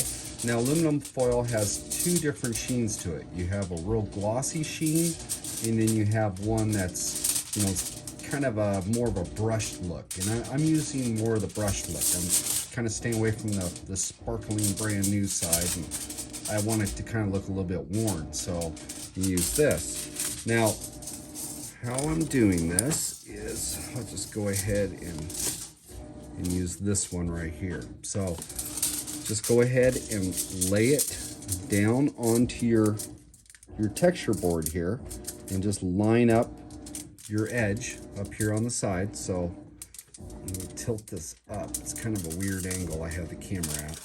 So if we just have it right up to that edge, okay, and lay it down. And this stuff is so thin that all we need to do is just take our finger and then just rub it down through, okay? Now, if you use like a hardened piece, say you want to use your nail and you start driving your nail into it, sometimes this stuff is so thin that it'll pick up imperfections that are in the actual toothpicks themselves, and it'll start to, it just makes distortions in your corrugation. There's going to have areas in it that are less than perfect. So I just use my finger and just rub it on here. And the nice thing about this is that we're putting a hard line into this. So it's going to keep its shape. You know, it's going to show this. Obviously, this stuff isn't real durable, but let's see here. But it works pretty good. I mean, that's pretty cool stuff. And it's real pliable, so you can just kind of stick it on whatever. So with this, I have an area there that's a little bit off. So what I'm going to do is just take my scissors, and I just want to trim this up just a little bit. So let's just take care of that. So there, we got that. Now we need to do is just go ahead and lay it up here on the area that we want to put it. There you go. So what I'm going to do is just go ahead and measure off the distance that I have here and then come back and cut it. Or what you could do is, being on the sides like this, you can go ahead and lay it on here. So a lot of times when you're doing a roof, you start from the back side and work your way forward. So let's go ahead, let's try to do this proper. So let me go ahead and I'll slice this off. So I have this area, so let's slice it off right here. Try to make a nice clean edge. There we go. So we got a clean edge. Now, if we just go ahead and lay this up onto it like so, and we line it up as far as we're going to go with it. So actually, let me trim this up just a little bit more. I'm going to take it right here. This a little bit easier to handle in such a big area of it. So okay, there we go. So now I have it to this point. Okay, so let me go ahead and I'll just set this straight down. So we have it right here. So now what I'm gonna do is I'm gonna take my Mod Podge, the same stuff that I glued my windows on with. So, and the reason why I'm using this is, well, we have plastic right here and I don't want the glue to gas off and, you know, create that haziness that's on there. So we're going to be about as wide as right here. So I'll just go ahead and put a little bit of glue. Make sure, yeah, I got plenty of room now. So now I'll just come in and put my Mod Podge down. And I'll just go ahead and hit this. I want a little bit of overlap. Put it right there. Actually, let me just clean up that edge. So I'll get this like so. Okay, so now I got my glue on. Now I'll take my corrugated aluminum foil and I'm just gonna line it up. Go and set it on here. Line it up like so. Just go ahead and tamp it. Now it's in place. Okay, so now it's in place, and we have a molding that's going to go all the way around these windows. So you can pull it back just a little bit off to the side right here, and that molding is going to glue right over the top of it. So we've got that to work with. Now, when it comes down to the edge here, what we can do is bend it down a little bit, take our finger, just kind of rub just lightly. Now it gives us a straight area to cut. And now you have your hobby knife or X-Acto blade. And when you're doing this, you don't want to cut on the upslide. You want to cut on the downslide. That way, when it goes in, I'll show you. So when it goes in, let me support this. Okay, so we cut down into it. Like so. Okay, if I were to cut on the upslide, what it's going to do is going to pull, and it's going to pull it away. So to alleviate that, we'll go ahead and cut on the downslide. Okay, so there's that. I'll go ahead and take care of that. Just run my finger like so. And there we go. We have our corrugated roof panel. So I'm going to go ahead and just finish this up the rest of the way, and we come back, we'll see how it looks. Okay, so now I have my corrugated roof all on and it's drying. And the cool thing is as the glue dries, it'll actually give strength to the roof. You'll notice when you're putting it on, it's kind of flimsy. Well, it's aluminum foil. But as the glue gets down and gets inside of all the different corrugations in here and hardens up, it'll actually create a little bit of structure underneath it, and it'll give it strength. So don't worry when you put it on. It's not going to be as delicate as, you know, when you first put it on, because when that glue dries, it'll give it some strength. Now, we just need to go ahead and put on our little frames for the windows right here. So, again, all I'm going to do is just use some of this Mod Podge, and it's the gloss. And anytime that I'm working around the plastic, just try to use the Mod Podge as much as possible. So I'm just going to go ahead and coat the back side of this around the edges. Just give it a good little coat. And then what we'll do is we'll stick this guy into place. So just about got it there. And yeah, I mean, it's cool. I mean, if you use the super glue on this, if you use real sparingly amount, you should be okay. But you know, a few extra minutes is worth a little bit of oh, what can you say? It just makes a cleaner job of it. So there we go. So I go ahead and I get that set.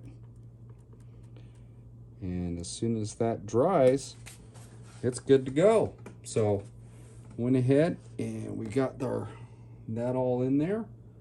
And yeah, so now what we need to do, I'll go ahead and get the rest of those in. And now we got to come around and start working on our vending area. All right, so now we're around the back side and we got to finish up the vending area over here. So what we have left is the little, the countertop that we need to put in here. And then we have the supports that are going to go in there as well. So the cool thing about this kit, I noticed they gave us 4 sets of these guys. And I understand because they're kind of delicate and everything else. So you got 4 shots with these to get it right.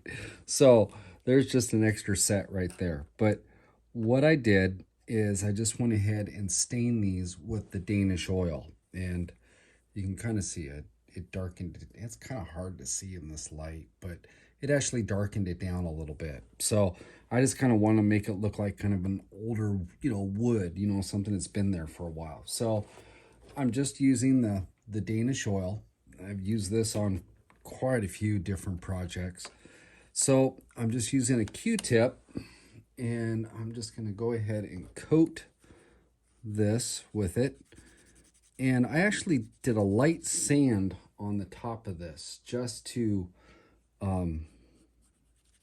just break the surface of it a little bit so that the oil will penetrate the surface a little bit better. Just get a little bit better coverage and will soak in. So I'm going to go ahead and do this and get this all on there. And then once this dries, what I'll do is go ahead and get this glued in down below right there. And then what we can do is go inside and get our lights hooked up. And we're almost done. We're actually done with the kit at that point. So as soon as we get this in, the kit's complete. So I have a few more things that I want to do to it that are obviously above and beyond the kit. So we're going to get this in. We got to hook up our wires down here, get a light on the underside here. And then we have all our advertising and everything to do on the outside of it. And then we have, well, there's another thing I want to do. If you notice, there is no, well, you know what? I'll worry about that later. So let me go ahead and get this done first. When we come back, then I'll explain that. Okay, so now I have my countertop here. So I went ahead and got that all in. Now we need to go ahead and rotate this. And I have my light right here, which is a LED. And then this is one of the upholstery washers. And again, I just flattened it out. And what I'm going to do is just go ahead and glue that in the inside here. And then just route the wires so they're going to come down through the side over here. And then I have these extra wires right here. So I'll just go ahead and splice those in line with this wire. And this guy actually goes to the Woodland Scenics lighting system. So I'm just going to go ahead and plug that into the Woodland Scenic system. And we're all set. So I'll go ahead and do that. And then when we come back, Well, what I want to do is, if you notice on the bottom of this, there's one thing that's missing, and it's a floor. And they didn't make it with a floor. And, you know, maybe you don't want to have one. I mean, you could put this down in such a way and do gravel and stuff like that, and that would, you know, that would look really cool. But I kind of want to have the inside of this like with a concrete floor, and I like to have, since I'm gonna have a light in the inside here, and we're going to be looking, you know, it's going to be on the layout, so you're going to be looking into it. I'd kind of like to have a floor in the inside. So when we come back, after I get this light installed, we'll start figuring out a floor for this whole entire guy. Okay, so now we need to go ahead and put a floor in this thing. So what I have is some balsa, and this is really thin stuff, okay? It's 1/32 thin, okay? So it's real thin. And what I'm planning on doing, now you could do this one or two ways. You could put it like this and then cut another piece up above and, you know, glue it all into place once you have it all painted. But I want to go with a concrete effect in my stairwell, and I want a different type of floor down here where the vending area is at. So I'm actually going to cut two pieces. I'm going to cut one over here for this side and a separate one over here, and do the concrete effect on those two. And then in the middle, I'm going to go ahead and cut one right in here so that I can have a different floor. And what I want to do is like a black and white type of parquet floor on a checker floor on the inside of the vending area. I just think it'd be kind of cool to have a different floor in there. So I'm going to go ahead and do that, and when we come back, I'll have my pieces cut, and we'll do our floor effects. Cool. So now I have my three pieces for my floor. So I have two side pieces that can cover up the stairwell in there. I got one and two, and then I have this guy right here, which is going to be for the vending area. So I'll make a floor for that vending area. Now, the ones for the stairwell, I'll just go ahead and most likely just use the asphalt technique that I use for track painting with the aerosols. And I'll just go ahead and post a link up for what that's going to be. And with the this floor, as far as this one down here, doing a little bit different, I'm just going to go ahead and make a white and black checkered pattern with it. And I'm just going to go ahead and do that with acrylics, and then seal it with some acrylic sealer, just so it kind of gives it a little bit of a gloss. I'm going to use a gloss acrylic sealer. So when we come back, I'll have this all done, and yeah, we're getting that much closer to getting this thing. All right, so now I have my two pieces all done, and yeah, looks pretty cool. So now what we can do is go ahead and get this in here. Now let me just go ahead and slide this in and just kind of roughly line it up. But yeah, it's kind of cool. I mean, it just kind of gives a little extra bit to it, and it's all not all open. You know, it actually has a floor to it. So then when we set it on the layout, you know, you'll really be able to see it, because we'll have grass and dirt, and then you'll be able to see this concrete in the inside. So definite cool. So now what we need to do is just go ahead and glue this in. So I'm just going to go ahead and tilt it up like so, and try not to hurt anything. And then take this, a little bit of super glue, and just go ahead and glue it right there. And then I'll glue the other one on the other side. So we come back, I'll have that in, and then we can start figuring out what we're gonna make this into. All right, so I have those two pieces glued under there, and then here is my checkered floor that I went ahead and made. And I just painted it with acrylic, and then took this stuff right here, which is acrylic gloss sealer, and I went ahead and sprayed over the top just to seal everything in. And yeah, turns out pretty cool. But I would just kind of want to show you. So if we set this over the top, just kind of get a general idea of what's going on. So if I set it like that and we look up inside, we have ourselves a checkered floor in there, gentlemen. So hey, how about that? So Now what I need to do is go ahead and figure out exactly what I'm going to do with this vending area. And I have an idea, but I'm going to go ahead and build this all up. And when we come back, you'll see what I got. All right, so there we go. I just wanted to make sure the lights work, so that's kind of important to plug them in.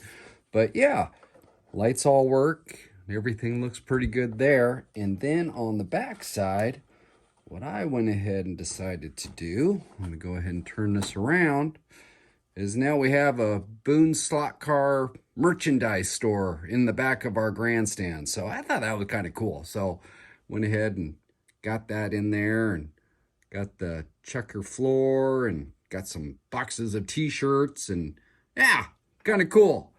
The cool thing about kits, man, is that you just let your imagination go wild and there you go.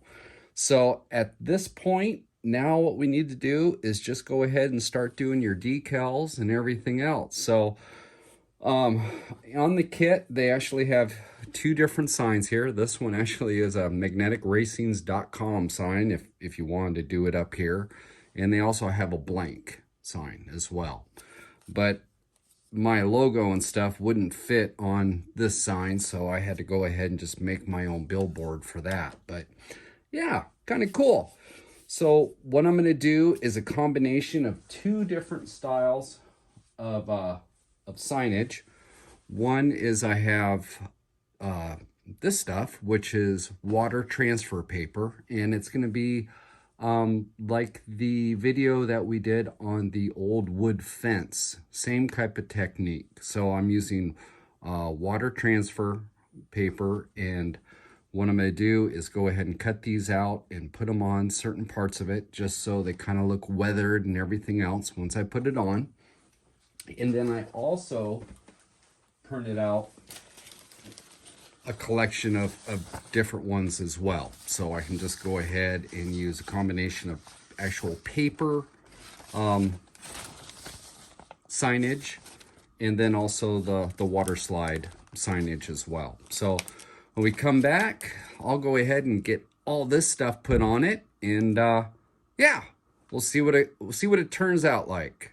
So I have all my signage put onto it, and you can kind of see around here, and it just kind of dolled it up a little bit, right? So I used, like I said, the combination of water slide paper and just regular printed paper. Now, like this up here is done with water slide. The Sunoco, the one down in front, the SOs, those are all done with water slide. And I'll show you why I did that. Now, the other ones that if you look up in the inside, you can see a champion sign there, and there's some more signage back over here. That's all done with paper. And the reason why I did both is, well, the paper looks good. I mean, it's nice and brilliant and everything else. I mean, the logo right here, I actually did this with paper, okay? And this is done with a water slide. Now, water slide obviously is a lot thinner and it takes to the shape more. Now, my idea with this is that I'm gonna make it just kind of weathered out, right? So the cool thing about signage like this when you use water slide is that if we turn this around, what we can do, if you look up at the SOs, you can see that this one's all nice and brilliant. That one has got some wear and tear on it, okay? Again, down here in front, you can see how it's just kind of worn and everything else. And what I'm doing is I'm taking some 220 sandpaper and just a little bit of 220 and sanding it lightly. And as it sands down, it starts to break through and starts to kind of wear it out. So if we come over here to the Sunoco, so you can see that Sunoco is kind of worn and everything else. If we come over to this one, it's nice and brilliant. So what I'm doing, so let's see here. Let's just go to this Sunoco right here. So I'm taking my 220 paper and I'm just lightly scuffing it. And this takes a little bit of time to do it. And as you watch it, you'll see that the color starts to lighten and you'll feel it under your paper. It kind of starts to, I don't know. It's hard to explain, but you'll start to sense that it's starting to kind of bite into it a little bit. And then with the combination of seeing how the color's changing, well, I'll show you. So if we kind of sand this just lightly, I'm not pressing down hard, it's just kind of lightly bringing the paper over the top. But you can see how this sign now, okay, whoop, kind of went a little bit further. Okay, so like something like that. Okay, so let me leave that and we'll come back up here on top. I want to do a little bit more up here. Okay, so I'm going to hit this. I just want it to kind of break through a little bit. So it looks like maybe it was an old painted sign and it's just starting to kind of, the paint's starting to break down on it, and it's just, you know, it's been out in the weather for a long time. So here we go. Do a little bit more down in this corner. Get this one, okay, got that. Now, so now that we have this, and it's like that, and that's okay if that one comes off. Now what we're gonna do is I'm gonna go ahead and take some of the water slide set, okay? And this one is for, it softens the decal and it improves adhesion. But what we can do with this when it's like that, so let me go ahead and damp a little bit in. And we even got this one that's kind of flaking off. Well, if we kind of use that, bring it down. Now I'm gonna actually kind of drag it down a little bit. And then what this will do is secure our decal back down again, because we kind of knocked it loose. And this will improve the adhesion and get it just to kind of not go nowhere. So I'm just gonna go ahead and seal this back down. Like so. And there we go. We got a sign that's a little weathered. So it's all kind of weathered out. And it's kind of cool. It gives a little bit more texture to it. It looks like it's a little bit, maybe some flaking paint on there and stuff. So yeah, kind of a cool technique. So I'm gonna go ahead. I've got, well, we have that one done now. I still have the other SO to do, and I need to do this guy up here. So I'm gonna get those all done, and then I'll come back and we'll take it to the next step of weathering. Now I have my signage that I wanna go ahead and weather the first part as far as sanding it all down. So I have that guy there. We saw the Sunicos, and on the front side, I got the other SO and stuff kind of sanded as well. Didn't go real crazy with it. I just wanted to just have a little bit of a worn look to it. Now, not done with sanding yet. So the one thing about weathering like this is that you go ahead and you paint it all up, okay, get it all painted, and then you get to come back and destroy everything that you spent all this time putting together. But it really gives it a really cool look. So now I'm switching my paper to 100 grit. Now this is 100 grit dry. And if we look at the seat right in here, you can see how this one is kind of worn, like it's been sat in, and this one up here hasn't been touched yet, okay? So what I'm gonna do is I'm gonna take my 100 grit paper and I'm just gonna go ahead and just sand the surface. And the reason why I'm using 100 grit is because it cuts real fast. So if I bring this up, let me see here. I go like this and I just kind of hit it. And what we're going to do is we're going to sand that paint off of it, just to kind of give it so it looks like it's, you know, it's been around for a while, you know. You've got to get the edges because a lot of times, you know, the wear down in there. And we're just going to hit this like so. So let's see here. Hit that. And there we go. We're already starting to kind of wear it a little bit. And I'm going to come up here on the edges, and I got to get all those seats and everything. But also, we have these railings, okay? So, kind of an idea. I mean, as you look at it, you go, okay, if I was a little person, I was walking up here, I'd be grabbing a hold of railings. I'd be sitting on here and everything else. Well, just take your paper and just go ahead and hit it. So, we're just going to hit this lightly and just give it kind of that worn look to it. Okay, So let's see here. So if we kind of go like this, just hit it a little bit more. And there we go. Okay. So now it's starting to look like it's, you know, it's been around for a while. It's not a brand new building. So I'm going to go ahead and I'm going to take my paper, and I got to do all this in here as far as the seating goes. I need to hit some railings, some of the edges and like that. You know, if it comes around to edges in here, I mean, it's all freshly painted, and you can't have that. So just go ahead and take this and let's just hit it a little bit. So just kind of mar it up and, you know, make it look like it's seen a few seasons at the track. And there we go. So now we have that kind of all worn down there on the side. So yeah. So what I'm going to do is just go ahead and do that and get my sanding done. Got a little bit of dust, so I'll blow that off. And when we come back, we'll take it to the next step. This is going to be a few different steps of the weathering process that's going to go on. So now I'm down to 100 grit. When we come back, we'll take it to the next step of weathering.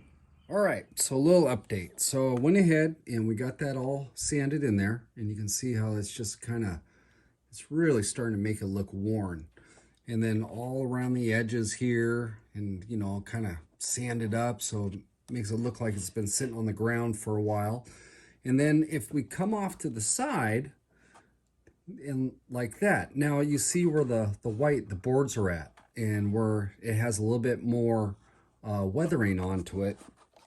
Again, this is done with sandpaper. So I figure, well, you know, I was doing this and I thought, you know, I'll stop and I'll show you guys how I'm doing this. So I'm first starting out with a little bit of 100 grit sandpaper, and we'll just take this one right over here. So I'm just going to kind of go through here and lightly hit this. And with the way that Magnetic Racing has the boards and stuff in there, it catches the edge of the paper and just kind of tears it a little bit. And I mean, it gives it a really cool look. So if we just come in here and we hit this a little bit here and there, it just gives it that little bit of extra as far as the weathering goes. So let's see here. We'll just kind of get it once over like that. And now I'm taking some 220, because you can see how they have the scratches are kind of sharp. So we're going to take a little bit of 220, and what this is going to do is just kind of mellow it out, and it's just going to give it more of a worn type of bleached out look to it. And it's, you know, it's a cool effect. I mean, it just kind of just gives it that little extra bit of weathering on it that a lot of guys will try to mimic this with using pastels or something along those lines. And if you are using a wood kit, or even if you built something that was wood and you just use it with the sandpaper, it does a really cool job and just kind of weathers it out for you. And there's really not much trick to it. You know what? You notice I'm going straight up and down. I'm not going sideways. So I'm staying with the grain of the wood or with the actual planks. And there you go. So it just kind of gives it a really cool look. So there's that. And if I just kind of give it a once over here, you guys can look at it, get these wires out of the way. But you can see all through here, I've sanded all sorts of the trim all the way across, all down through here, around the openings. Again, when it gets down in the corners, I'm giving a little bit more wear and tear. Bring it back around here. And get it up inside. You can see that back wall has a little bit of wear that I've done onto it. And all the seats, and then below the seats, the kicker boards, go ahead and sand on those a little bit. And, you know, it just keeps on.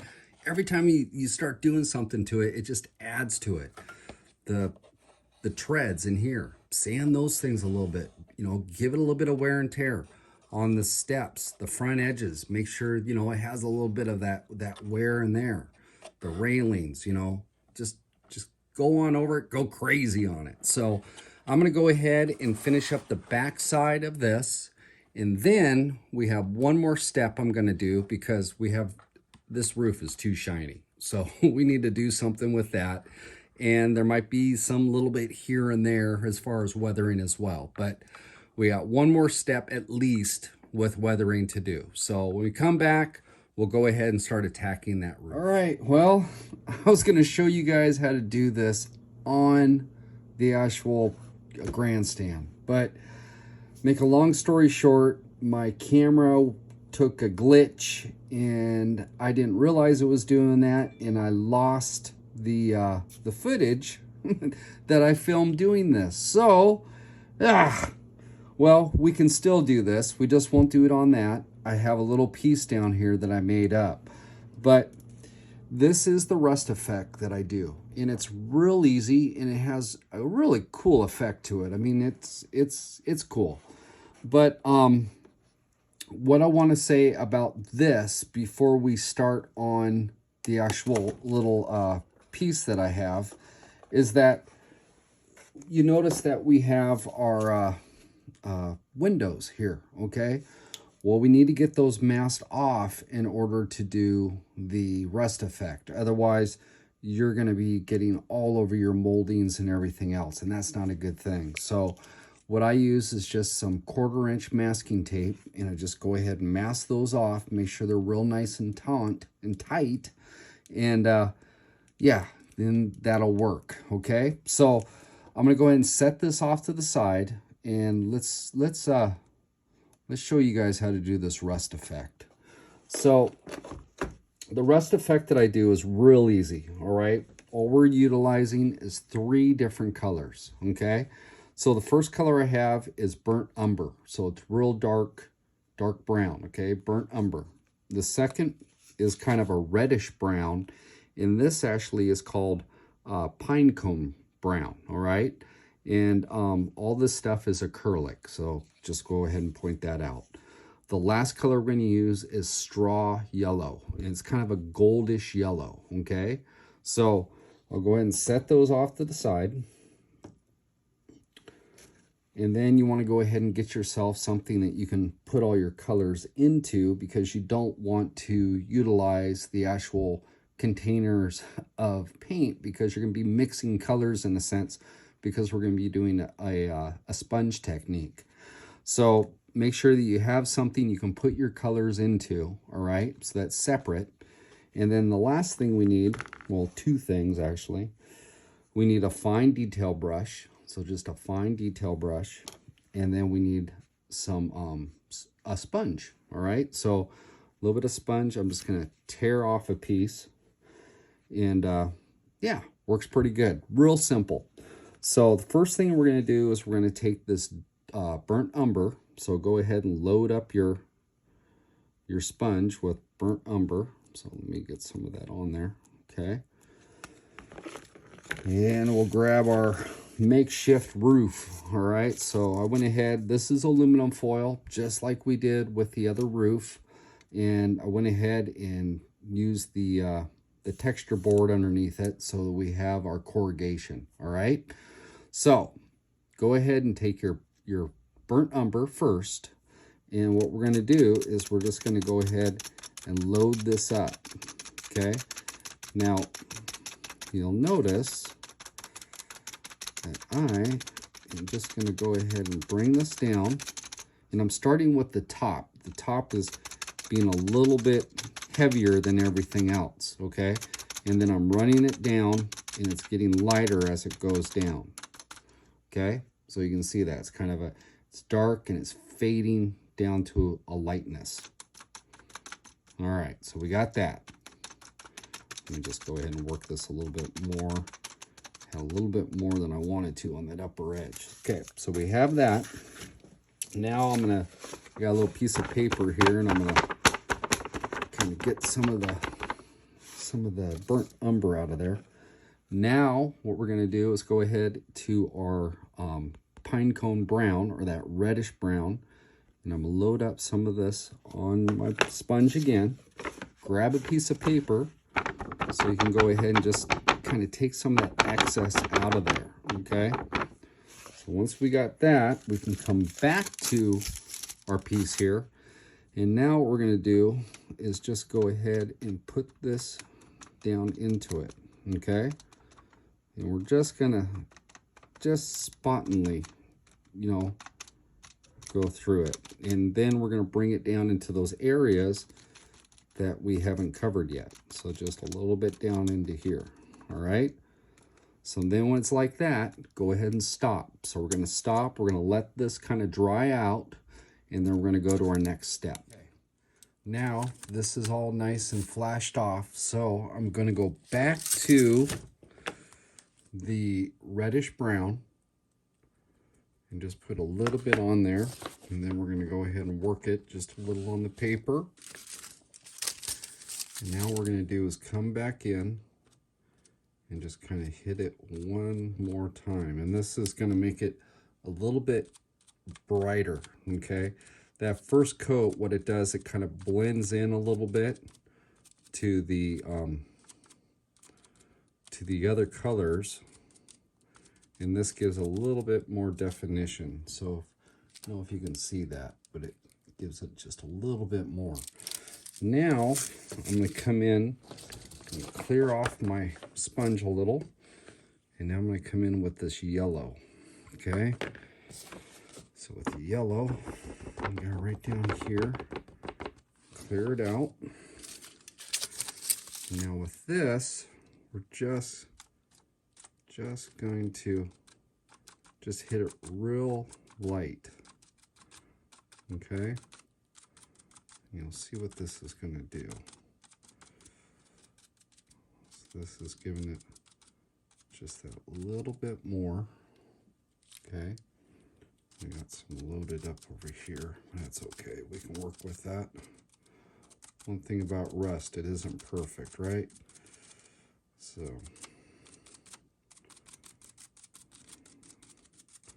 there we go. So we got some of that. Now I'm going to come back to my brown. Okay. Hit a little bit here. And then we'll come back over the top of where we hit this yellow at.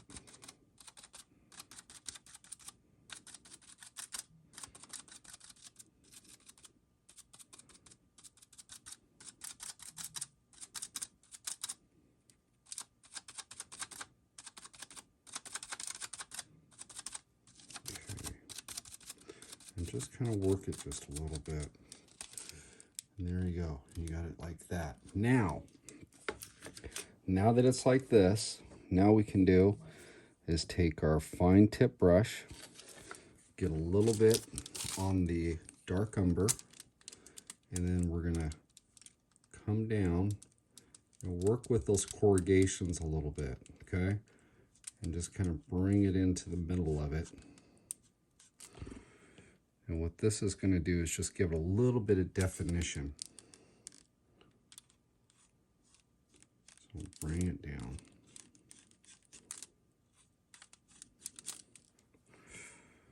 Okay. Do some right over here.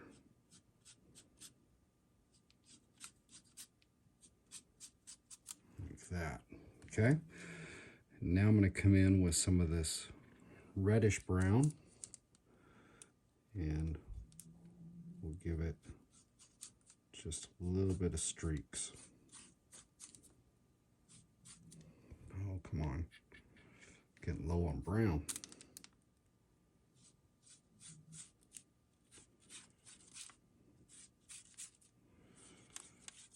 We'll just kind of, you know how rust will kind of run down the panel a little bit, so if it kind of gets blotchy like that, just take your finger, tamp it, and kind of blend it out a little bit.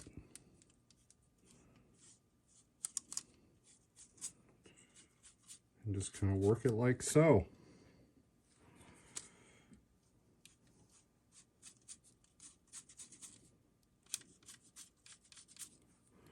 there we go. It's pretty much just the way it's done. And I mean, it turns out really cool. It's hard to see on this, but that same technique is what I used on the roof itself. So there's this. Let me go ahead and set this off to the side. Let's get this roof panel back over here. It's easier to see on this roof, but that's pretty much what we got there.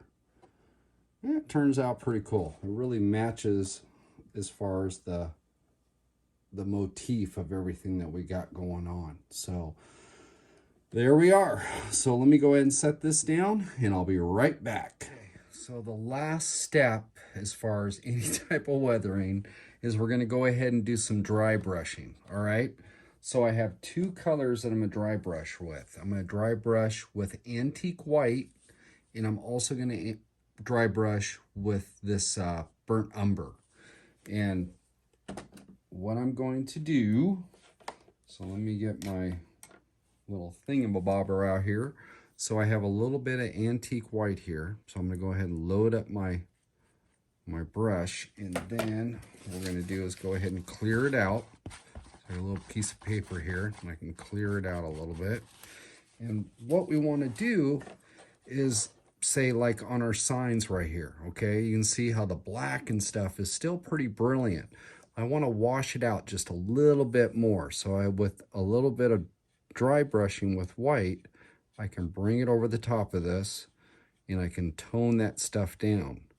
And this will just help weather it out a little bit more, as far as giving it just a little bit more of a washed out kind of worn look to it. And yeah, works pretty good. So I'm just lightly kissing the top of it, not digging into it very deep at all, just enough where I can kind of see that color come across,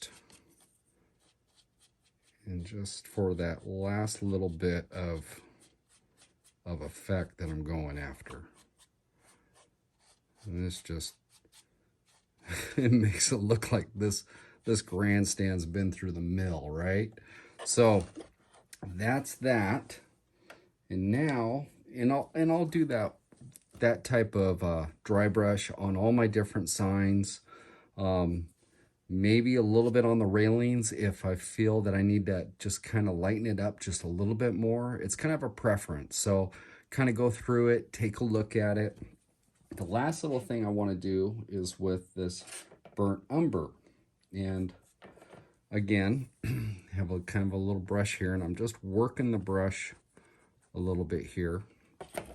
And now what we're going to do is add a little bit of grime to stuff. So we have these stairs right in here. Well, let's go ahead and just kind of give these stairs just a little bit of dirt on them. So what we can do is by doing this, we can create kind of a path that goes up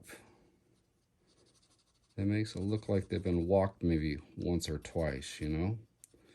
And with that edge that we sanded, it really helps as far as bringing out a little bit of weathering. So go ahead and do that.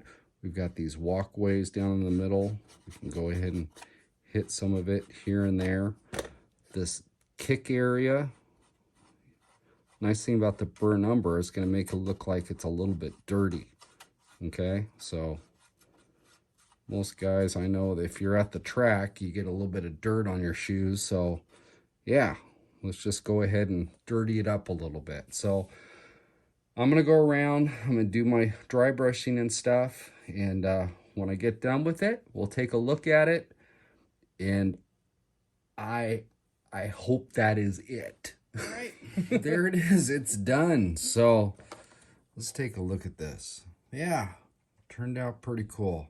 A lot of work to go ahead and make something look wore out. You know, a lot of ways it's a lot easier to just make something look like it's brand new, but I don't know. I think it's fun trying to make something look, you know, like it's been around for a while, you know. kind of adds a whole bunch of character to it. So if you take a look at that, and there we have our, I did that dry brush kind of with the burnt umber down on the floor, so it kind of made that all kind of dirty. The walls got a little bit of grime on them. You know, same thing over here. And then down here at the bottom, went ahead and put some of that down here. Kind of looks like a little bit of grime down around the edges and stuff. So, you know, you just kind of start looking at it and adding stuff to it. And next thing you know, you have a worn out looking grandstand. So there we are. Now we just need to go and find a place on the layout for it. So when we come back, we'll see where it ended up at.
video complete. And we added something else to Deception Raceway. So yeah, it looks pretty cool up there in that corner, you know, with the camping area and the dirt road and yeah, the rustic fence and everything else. I mean, the way it's all weathered and everything just kind of fits right in. Just looks at home there, right? So yeah, turned out really cool.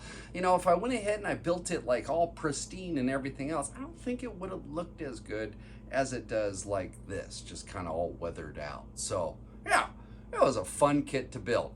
And my hat is off to these guys right here, and that's Magnetic Racing, and they're the ones that supplied the kit, and they did another beautiful job with their kits. I mean, the one thing that I have to say, okay, one thing I do have to say about Magnetic Racing is that they build a very nice quality kit. The fit and finish goes together very nice. The instructions are easy to read, and it accepts the modifications you want to do to it. I mean, it just eats them up. I mean, the more you do to it, the more that kit just comes alive. So, I mean, that's really cool. That says a lot for a modeling kit. I mean, there's a lot of modeling kits out there, and you got to do a lot to them to really start to make them kind of turn the corner where they kind of look like a kit into something that really looks spectacular. And Magnetic Racing just kind of hits it right out of the park right from the get-go. So everything that you add to it from there, it just keeps on moving it down that road of just cool stuff. So yeah, very cool. And again, if you have never checked out their website, I really suggest going over there and taking a look. I mean, they got all sorts of cool things, from well, the grandstand to the gantries to billboards, to all sorts of different stuff. In fact, if you know of a guy, his name's Travis, and he's down in Australia, this guy right here, that slot car guy, he also has stuff that he gets from Magnetic Racing. So he gets things that I don't get, and he gets them. So you can go take a look at his channel too. Plus, he's kind of quirky, and you know, he's kind of a crazy Australian. So yeah, he's a good guy. You need to go check him out. So saying that, again, what were we doing tonight? Well, we were building the grandstand, and we were looking for this guy right here. Who that is the Captain Kirk guy that I went ahead and painted up. This guy right here. So let's kind of go over this real quick. First off with all this is that YouTube is not associated with this giveaway whatsoever. They have no legal part of it. They are not associated with my channel. They have no legal tender whatsoever, okay? I take on all responsibility for this. Ugh, but I do. So, saying that, let's kind of go over what we're supposed to be doing with this guy. So, I hid him in 4 different locations throughout the video. Obviously not at the very intro and not right now at the wrap up, but during the meat of the video. So, what you need to do is go ahead and identify the 4 different locations. And what I mean by that is, in the comments, go ahead and put your 4 different locations, a thorough description of where he's at. So like, say if he is under a tire, say, Boone, he's under the tire at such and such location next to this. So I can say, yep, you know exactly where he was at, okay? So I'm looking for 4 different locations. Now, there's gonna be 3 winners. So I have 3 kits, these right here, 1, 2, 3, and 3 different people will win one of these kits. So 1 winner per kit. So one guy can't just come in and keep on saying, re-entering the same thing. Nah, it doesn't work. It's gonna be 3 different people. So go ahead, find the locations, put in the locations in the comments, okay? Now, the giveaway is free. I go ahead and I'll pay all the shipping and costs to go ahead and get these kits to you. So no problem with that. And the other portion of that is when you go ahead and you put in your locations and everything else, and you got everything correct, what I will do is go ahead and answer your comment down there and let you know that, hey, you won the giveaway. Good job. So from that point, what we'll do is we'll go ahead and trade information. I'll get your information so we can get this kit to you as fast as possible. So, saying all that, good luck with the giveaway. Looking for Mr. Kirk, And yeah, so next time on Boone's Slot Car Garage, well, you know, I had that HO layout and I really need to get some stuff done on it. There's a bunch of stuff that needs to be done on it. So the next video is most likely going to be on the HO layout. So yeah, it'd be kind of cool. All right, so I'll see you guys later.